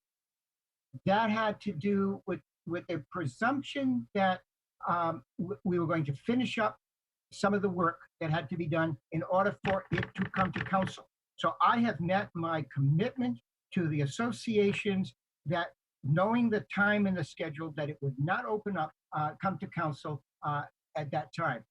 Committees have their work to do, and the committees are run not by the president of the council, but by the chair. So it was most appropriate for the chair to follow through with working and finishing their work on that item, so it could come then to the next place it has to go. It has to go to planning and development. It has to go in front of zoning. All of that is going to take place before it comes to council. So it's not going to come up until beginning of June, but we cannot delay on that item any longer. I have translated that information through Mr. Schulte to the associations, that who would have known that we would still be in close down in May, but here we are. And so I said, now is the time for them to do Zoom meetings, just like we're doing. So I think that we've done very appropriately. I agree with Councilor Cullum and Councilor Biedenbender. It's time to move and finish up that work, and it's been tedious and well done and well open to the citizens. Finally, yes, citizens are at the top, and guess who makes up the council? Citizens. So I'm not calling us super citizens, but when it finally comes to council, each one of us are going to be representing our own conscience, our own precincts, and the good of the town. So that's the final place where the decision will be made. So thank you all. Unless there's any further comments, we're going to move now to the orders of the day. Any objection? No. Thank you very much. Okay, orders of the day. I'm going to ask Councilor Clark to read into the agenda item number 2020-141. This is old business. It's going to be open to a public hearing. and finally with a roll call. Councilor Clark, if you would, please. Yes, thank you very much, Council President. Item number 2020-141, old business, the public hearing, and it's subject to a roll call, as we mentioned. The appropriation and transfer order in the amount of $425,000, community preservation funds, for the creation and acquisition of a conservation restriction on 3 wooded lots addressed at 150 and 180 Great Marsh Road and 55 Hayes Road, Centerville, 6.2 acres plus or minus. Second.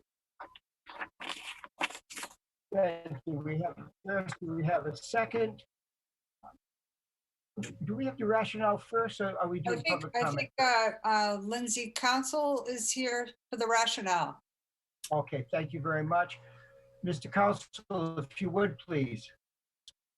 Thank you very much, President Hebert. Lindsay Council, Chair of the Community Preservation Committee.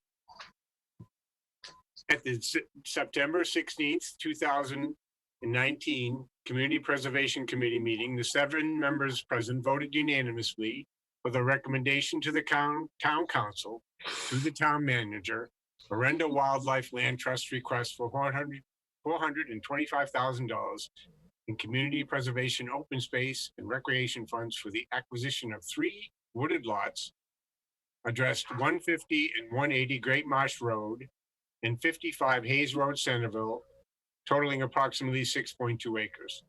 The conservation restriction, which will be granted to the town of Barnstable, received unanimous approval from the Land Acquisition and Preservation Committee at the February 10th, 2020 meeting. This funding request represents a portion of the total price of $500,000, with $75,000 in funds to be provided by Orenda, neighbors, and local grants. Orenda would retain ownership of the property with a conservation restriction to the town of Barnstable. Each of the 3 developable lots is very near to Lake Requocket, and restriction from development will protect the water quality of Lake Requocket, as there is no sewer in the area.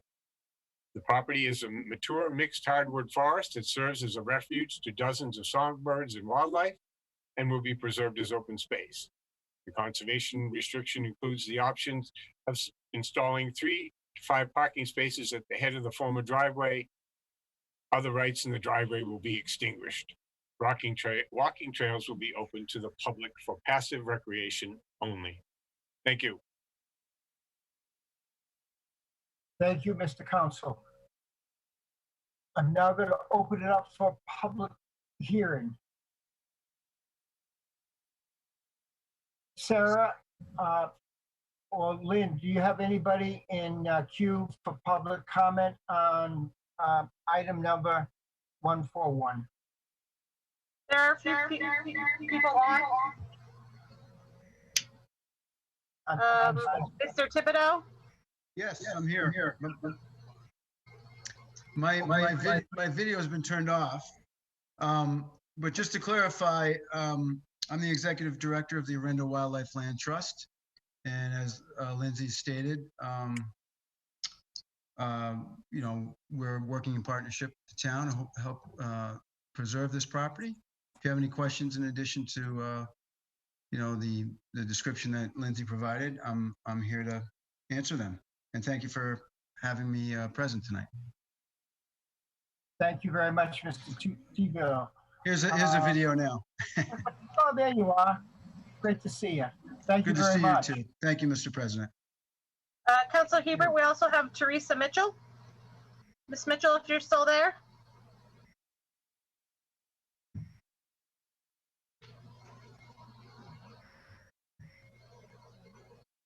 Oh, Teresa Mitchell, she's still here. Hi, Teresa. Yeah, I'm here. Hi. Okay. Hi. Jeff Thibodeau is speaking on behalf of Orenda, so I will echo whatever Jeff says. But we, prior to my leaving Orenda, we had been working with the community and with the neighbors for at least 1.5 years on this, and we feel it's just something 100 years from now, all your great grandchildren will applaud your efforts to conserve this land.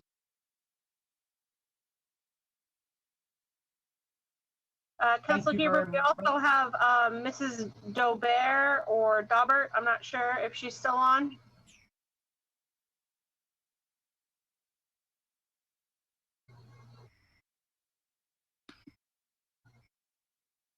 Hi, everybody. Hello. Hi, thank you. Just takes a little while. So I have been on the Cape my whole life, albeit every summer. My family has been on the Cape since the Mayflower. I'm a Ferguson. I love the land more than anything. My family has donated where my grandparents live, which is now the Great Marsh Sanctuary. This piece of property is amazing. It houses bald eagles. It houses coyotes. It houses foxes. We hear all of them. And it's just a precious piece of land that if we let it be developed, the watershed of Lake Wequaquet will be so impacted. And we all know what happened last summer with the cyanobacteria or whatever it was called. The lake is fragile and we need to protect it. And we need to protect it for all the residents in Barnstable. And we need to protect it for just future generations. And I just can't express it enough as to what a beautiful piece of virgin forest that this is. I've walked through it my whole life since 1960, and it's just beautiful. And I really thank you all for considering this, and I thank conservation for giving the recommendation to ask you all to preserve this space. And that's all I'm going to say. Thank you. Thank you, Mrs. Tobit. Thank you so much. Okay, back to you, Lynn or Sarah. Anybody else in queue for public comment? That's all I had. Thank you. No one on the phone. Thank you. Thank you very much. With no further folks for public comment, I'm going to close public comment and ask councilors if you have any questions or comments. Councilor Schnapp. Councilor Schnapp. Councilor Schnapp, please. Thank you, Mr. President. Just a quick question. I know this is land that is currently owned by the Archdiocese of Fall River. And there's 2 other parcels that bring you down to the lake. Was there any consideration for getting one more parcel at some point in time, or was that just not available? It wasn't available at this time. We inquired on the 4th lot, undeveloped lot, and they chose to retain that at this time, but would let us know if that changed. Okay, thank you. Councilor Biedenbender had a question. Thank you. No, I just want to make a comment that this is a really wonderful opportunity for the town to preserve a little gem in the middle of a neighborhood. This is a very built up area. And when this came across, so I'm liaison to CPC, if you don't know. And when this came across the CPC desk, it's one of those things where like you didn't even realize it was there. You're like, seriously, there's like 6 acres that we can grab here and conserve when you think of how built up that area is. So I really hope that you will all vote for this, because this is a terrific opportunity and a real, like, sort of rare opportunity to grab a piece of land and conserve it for a neighborhood, to conserve it for the beautiful woodlands that are there and the wildlife that is there. And, it will be accessible to the public, but it is such a remote area. It's not like it's going to be, visited by 200 people. You know what I mean? It's just this great opportunity to preserve space for wildlife, for flora, fauna, and I really hope that you'll support this. Thank you. Thank you. Thank you, Counselor. Any other counselors? Okay, seeing none, I will entertain a motion to vote on the item. So moved. Second. First and a second, thank you very much. So this is a roll call vote on item number 2020-141, and this is appropriation for transfer order. Madam Clerk. Hogan, Yes.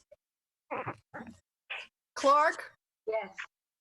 Cullum, Yes. Dagwan, Yes. Rapcorsetti, Yes. Hebert, Yes. Levesque, Yes. Neary, Yes. Schnepp, Yes. Shaughnessy, Yes. Starr, Yes. Steinhilber, Yes. Biedenbender. I just have to say, I love watching Amy Dobert. Yes, Amy. 13 yes. Thank you very much. Thank you very much. And thank you, Lindsay. You're very welcome. I can't say enough, but thank you. You made the right decision, and I can't thank you enough. Thank you We very can't thank you enough. The animals can't thank you enough. Wow, thank you. Thank Yes. you all. Thank you very much. Thank you very much. Nice to see you. Go on. Thank you. If Councilor Levesque Councilor Levesque, if you could read into the record, please, item number 2020-142. Councilor Levesque, please.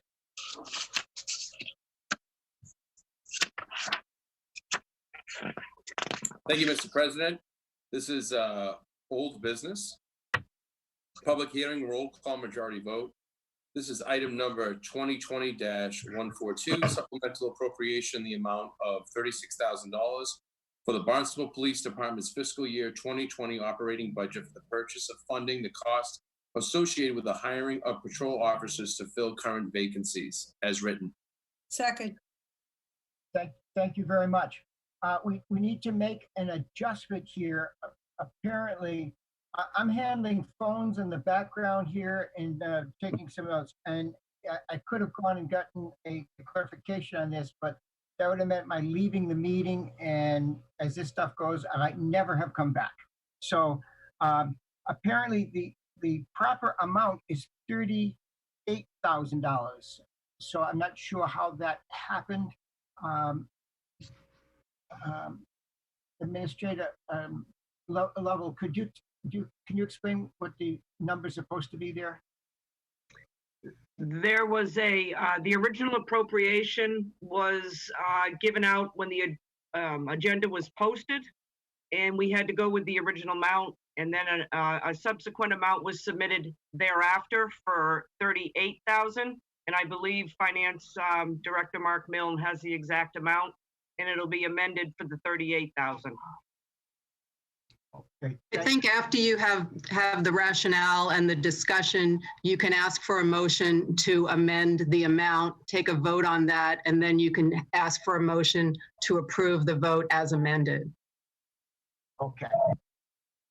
Thank you very much, Attorney Norbert. Thank you.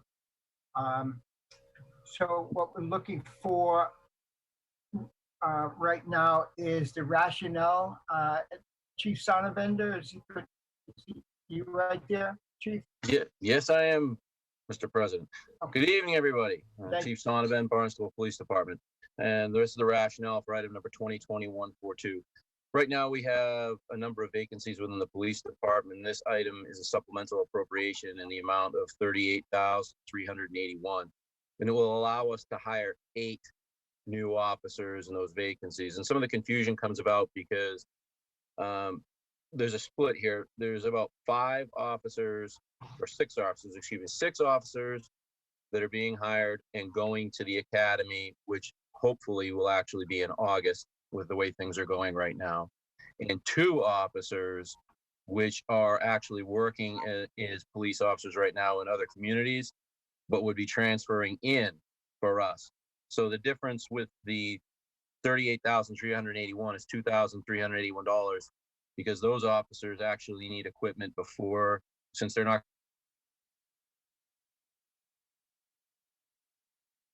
Uh-oh, you just froze up. Thank you, Madam Vice President. I love the uh-oh. I think Chief Sonneman got bounced off. I will try to get him back on shortly. Thank you very much. In the meantime, President, I'm going to, yes.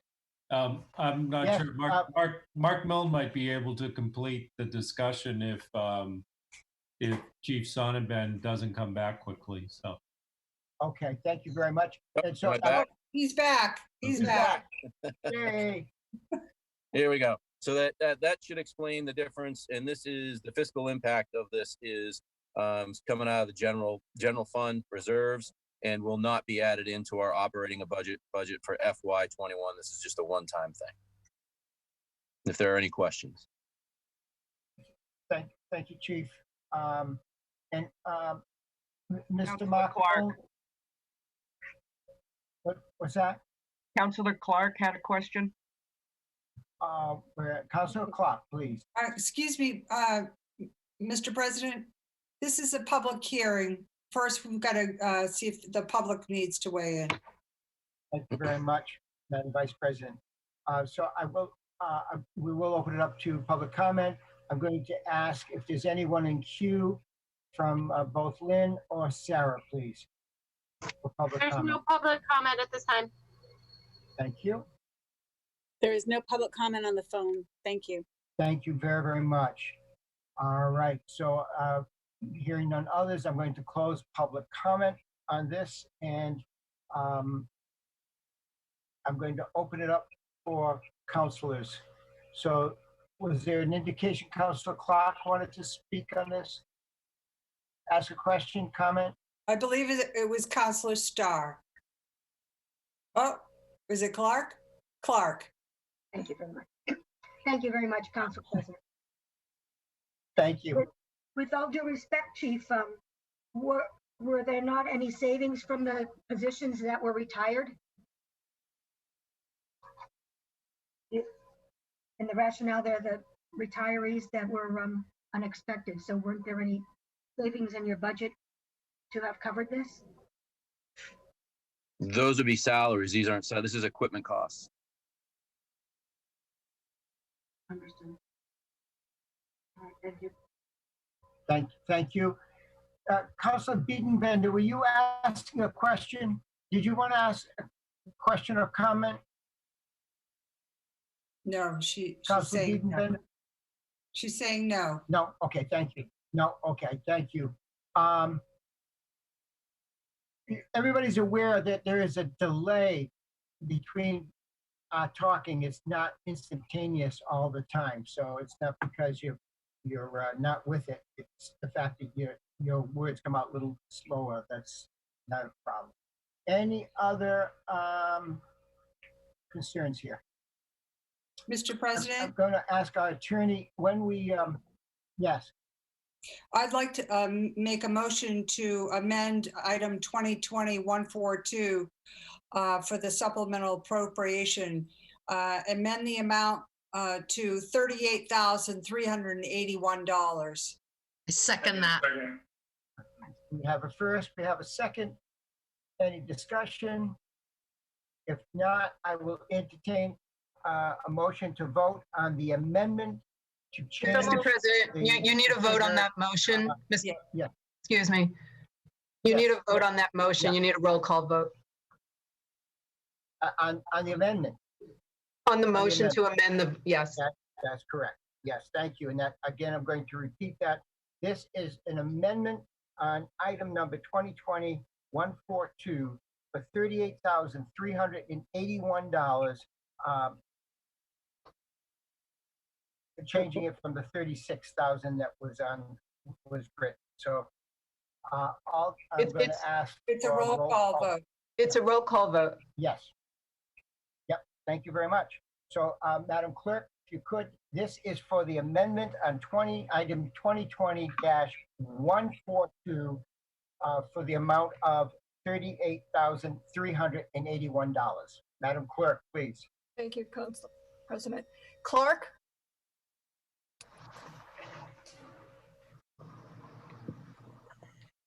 Councilor Clark? She seems to have disappeared. Cullum? Yes. Dagwan? Yes. Rabgrassetti? Yes. Hebert? Yes. Levesque? Yes. Neary? Yes. Schnepp? Yes. Shaughnessy? Yes. Starr? Yes. Steinhilber? Yes. Biedenbender? Yes. Bogan? Yes. Clark? She's muted. Hold on. Yes. 13 yes. Thank you very much. Mr. Thank you very President, much. Have a good evening. Mr. President, The amendment. Yeah, I'd like Mr. to President. make a motion, Mr. President. Yes. I'd like to make a motion to move item 2020-142 as amended to a vote. Second. We have a first and a second. Yes. Okay, so Madam Clerk, this is a roll call vote on item number 2020-142 as amended. Thank you. Thank you, Mr. President. Cullum? Yes. Dagwan? Yes. Rabgrassetti? Yes. Hebert? Yes. Levesque? Yes. Neary? Yes. Schnepp? Yes. Shaughnessy? Yes. Starr? Yes. Steinhilber? Yes. Biedenbender? Yes. Bogan? Yes. Clark? Yes. Okay, 13 yes. It's unanimous. Thank you very much. Excellent. Thank you. Have a good night. You too, Chief. Thank you. I would ask now Councilor Steinhilber, please, to read into the record item number 2020-172, please. Thank you, Mr. President. This is under new business. This is item 2020-171, acceptance of a grant in the amount of $525,000 from the Massachusetts Department of Transportation Aeronautics Division as written. So roll call, majority vote. Second. We have a first and we have a second. I think we've got Katie Service. Yes, please. Katie, thank you. Good evening, counselors. I'm going to share my screen real quick with you. I just have 3 slides to present to you for this item.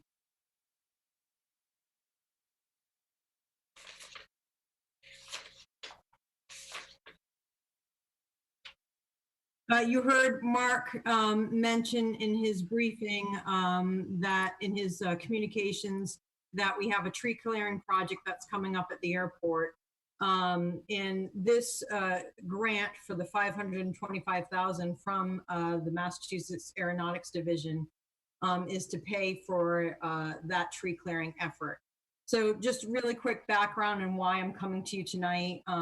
In January of 2020, we requested grant funding assistance from Aeronautics through their statewide vegetation management program. It's a program that they have in place where they utilize an existing contractor that they have for the VMP program. They have a certain dollar amount that they set aside each year for that program. However, due to various reasons, the estimated costs of the project, by April of this year, the state contract was no longer an option for us. However, MassDOT still wanted to move forward with the project and fund the project for the airport. So they asked the airport to go out and bid the project and enter into a reimbursable agreement with aeronautics. So the project is to be funded 100% by aeronautics. Local share is 0. However, because it's a reimbursable program, the airport would need to fund it up front and then ask for reimbursement through the aeronautics division after the project's completed. So we have to have the funding up front to be able to do that. So with this modified approach, the airport is asking town council to approve use of the funds that will be reimbursed 100% to the airport. That's all I have for rationale. Any questions?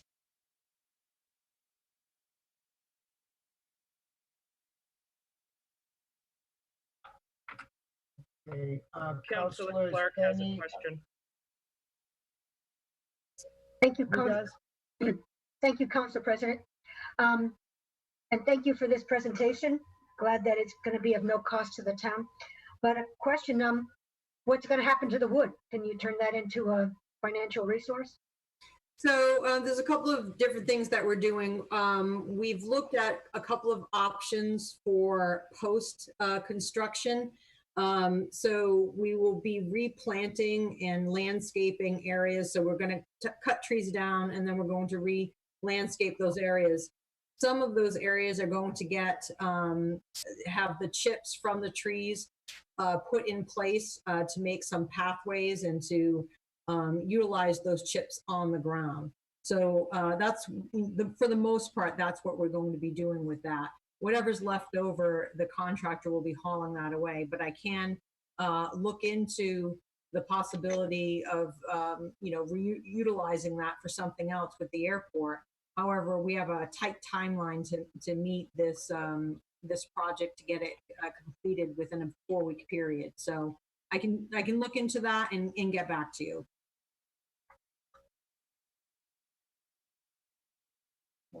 Thank you very much. Any other councilors? Mr. President, I'd like to make a motion to vote on item 2020-171, acceptance of the grant. Second. We have a first, we have a second. Thank you very much. All right, this is going to be a roll call vote, and it has to be a majority. Thank you very much, Madam Clerk. We're going to be voting on item number 2020-171. Thank you, Council President. Dagwan. Rapcorsetti. Oh, Dagwan. Yes. Thank you. Rapcorsetti. Yes. Hebert. Yes. Levesque. Yes. Neary. Yes. Schnepp. Yes. Shaughnessy. Yes. Starr. Yes. Steinhilber. Yes. Biedenbender. Yes. Bogan. Bogan. Yes. Clark. Yes. Cullum. Yes. 13, yes. Thank Unanimous. you very much. That passes. Thank you very much. I'm going to ask Councilor Steinhilber to also read into the record item number 2020-172, please.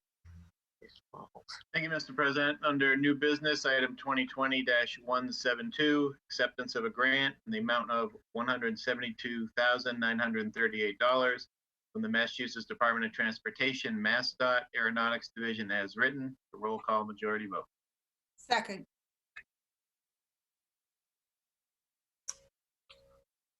Okay. Okay, Katie? Yes.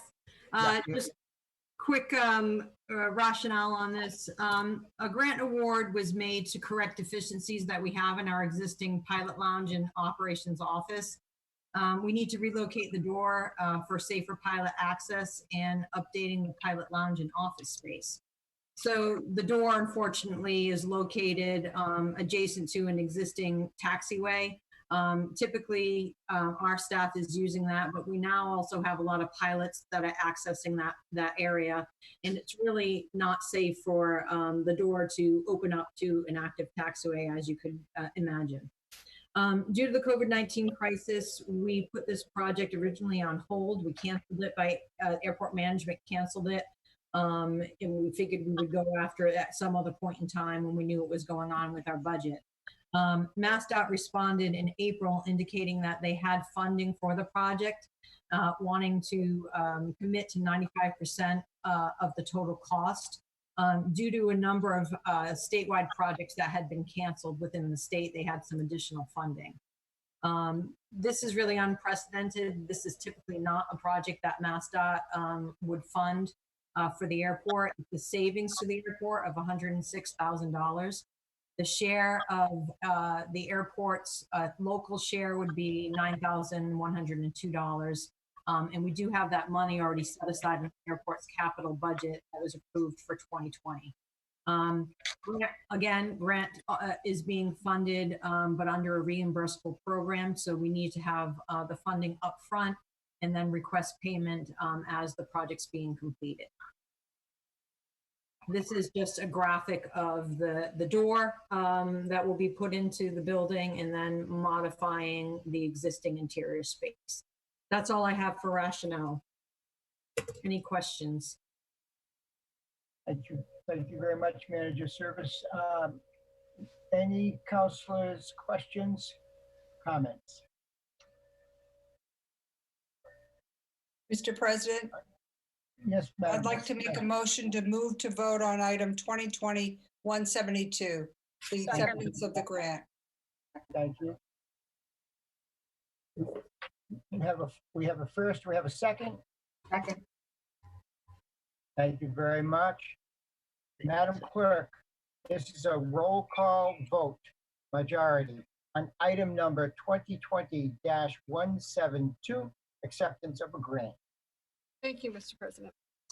Rap Grissetti. Yes. Hebert. Yes.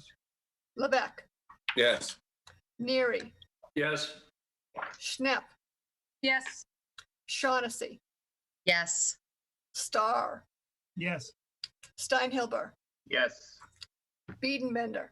Yes. Bogan. Yes. Clark. Yes. Cullum. Yes. Dagwan. Yes. 13 yes. Thank you very much. It's unanimous. Thank you. Keeping our Hyannis councilors active here. Could Councilor Cullum please read in item number 2020-173, please? Item 2020-173, transfer order in the amount of $101,000 for the fiscal year 2020 Airport Enterprise Fund capital budget. May be acted upon with a roll call majority. Second. Thank you.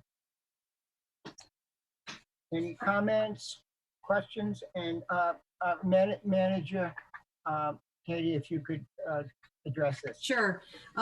So the airport is requesting a transfer of funds to the enterprise account to cover costs associated with re-roofing or the roof replacement of our aircraft rescue and firefighting building.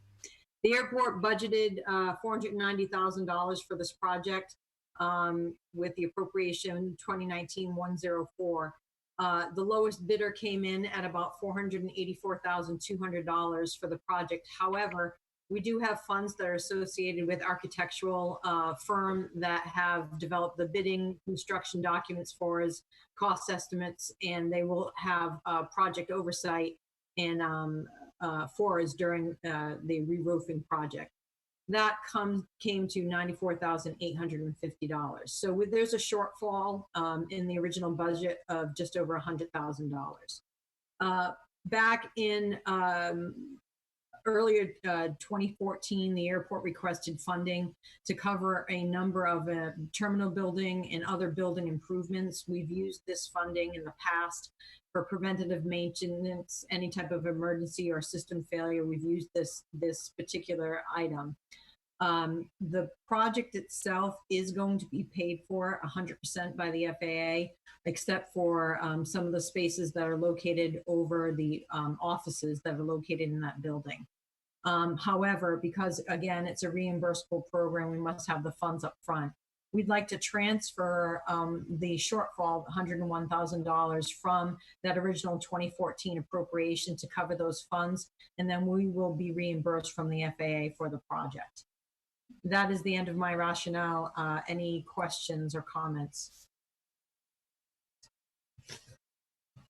Any councilors' questions or comments? Councilor Bogan. Councilor Bogan, please. Thank you. Just a comment. I just wanted to commend you, Katie, for your efforts to ferret out money from any number of sources in order to keep the airport viable. It's great job. Thank you. Thank you. Thank you, Councilor Bogan. Mr. President, I'd like to make a motion to vote on item 2020-173, the transfer order in the amount of $101,000. Second. We have a first, we have a second. Thank you very much. Madam Clerk, this is a roll call, majority vote on item number 2020-173, transfer order. Thank you, Council President. Hebert. Yes. Levesque. Yes. Neary. Yes. Schnepp. Yes. Shaughnessy. Yes. Starr. Yes. Steinhilber. Yes. Biedenbender. Yes. Hogan. Yes. Clark. Yes. Cullum. Yes. Dagwan. Yes. Rapcorsetti. Yes. 13 yes. Thank you Thank all. you very much. That passes. Thank you. I'm going to ask Councilor Starr. Is he still with us? There you are. Councilor Starr, if you could please read in, this is item number 2020-174 is to refer to a public hearing on May 21st. Thank you, Mr. President. New business, referred to public hearing, item 2020-174, appropriation and transfer order in the amount of $75,000 from the set aside historic resources and community preservation fund for the phase 2 preservation and restoration of the Old Colony Courthouse, 3046 Main Street, Barnstable Village. Second. Thank you very much. We have a first and a second. It's a roll call, Madam Clerk, on item number 2020-174 to refer to a public hearing on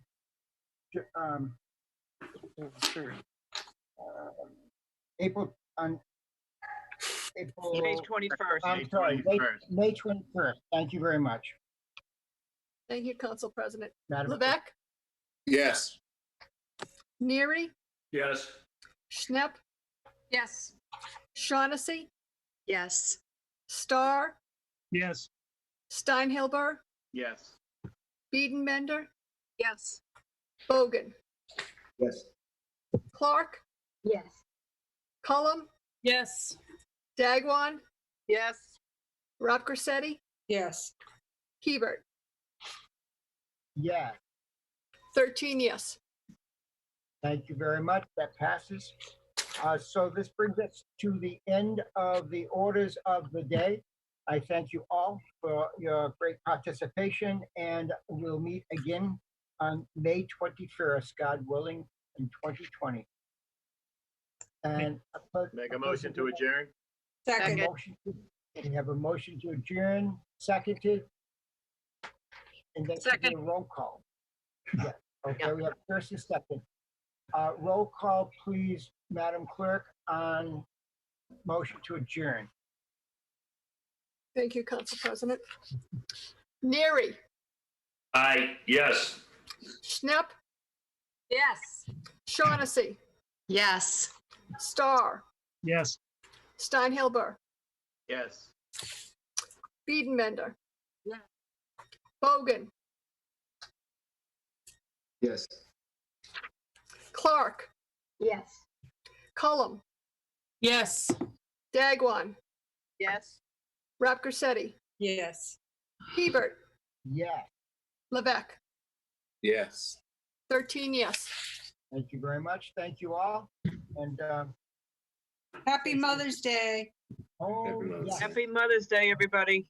yes. Bye. Thank you. Yeah. All right, thank you all again.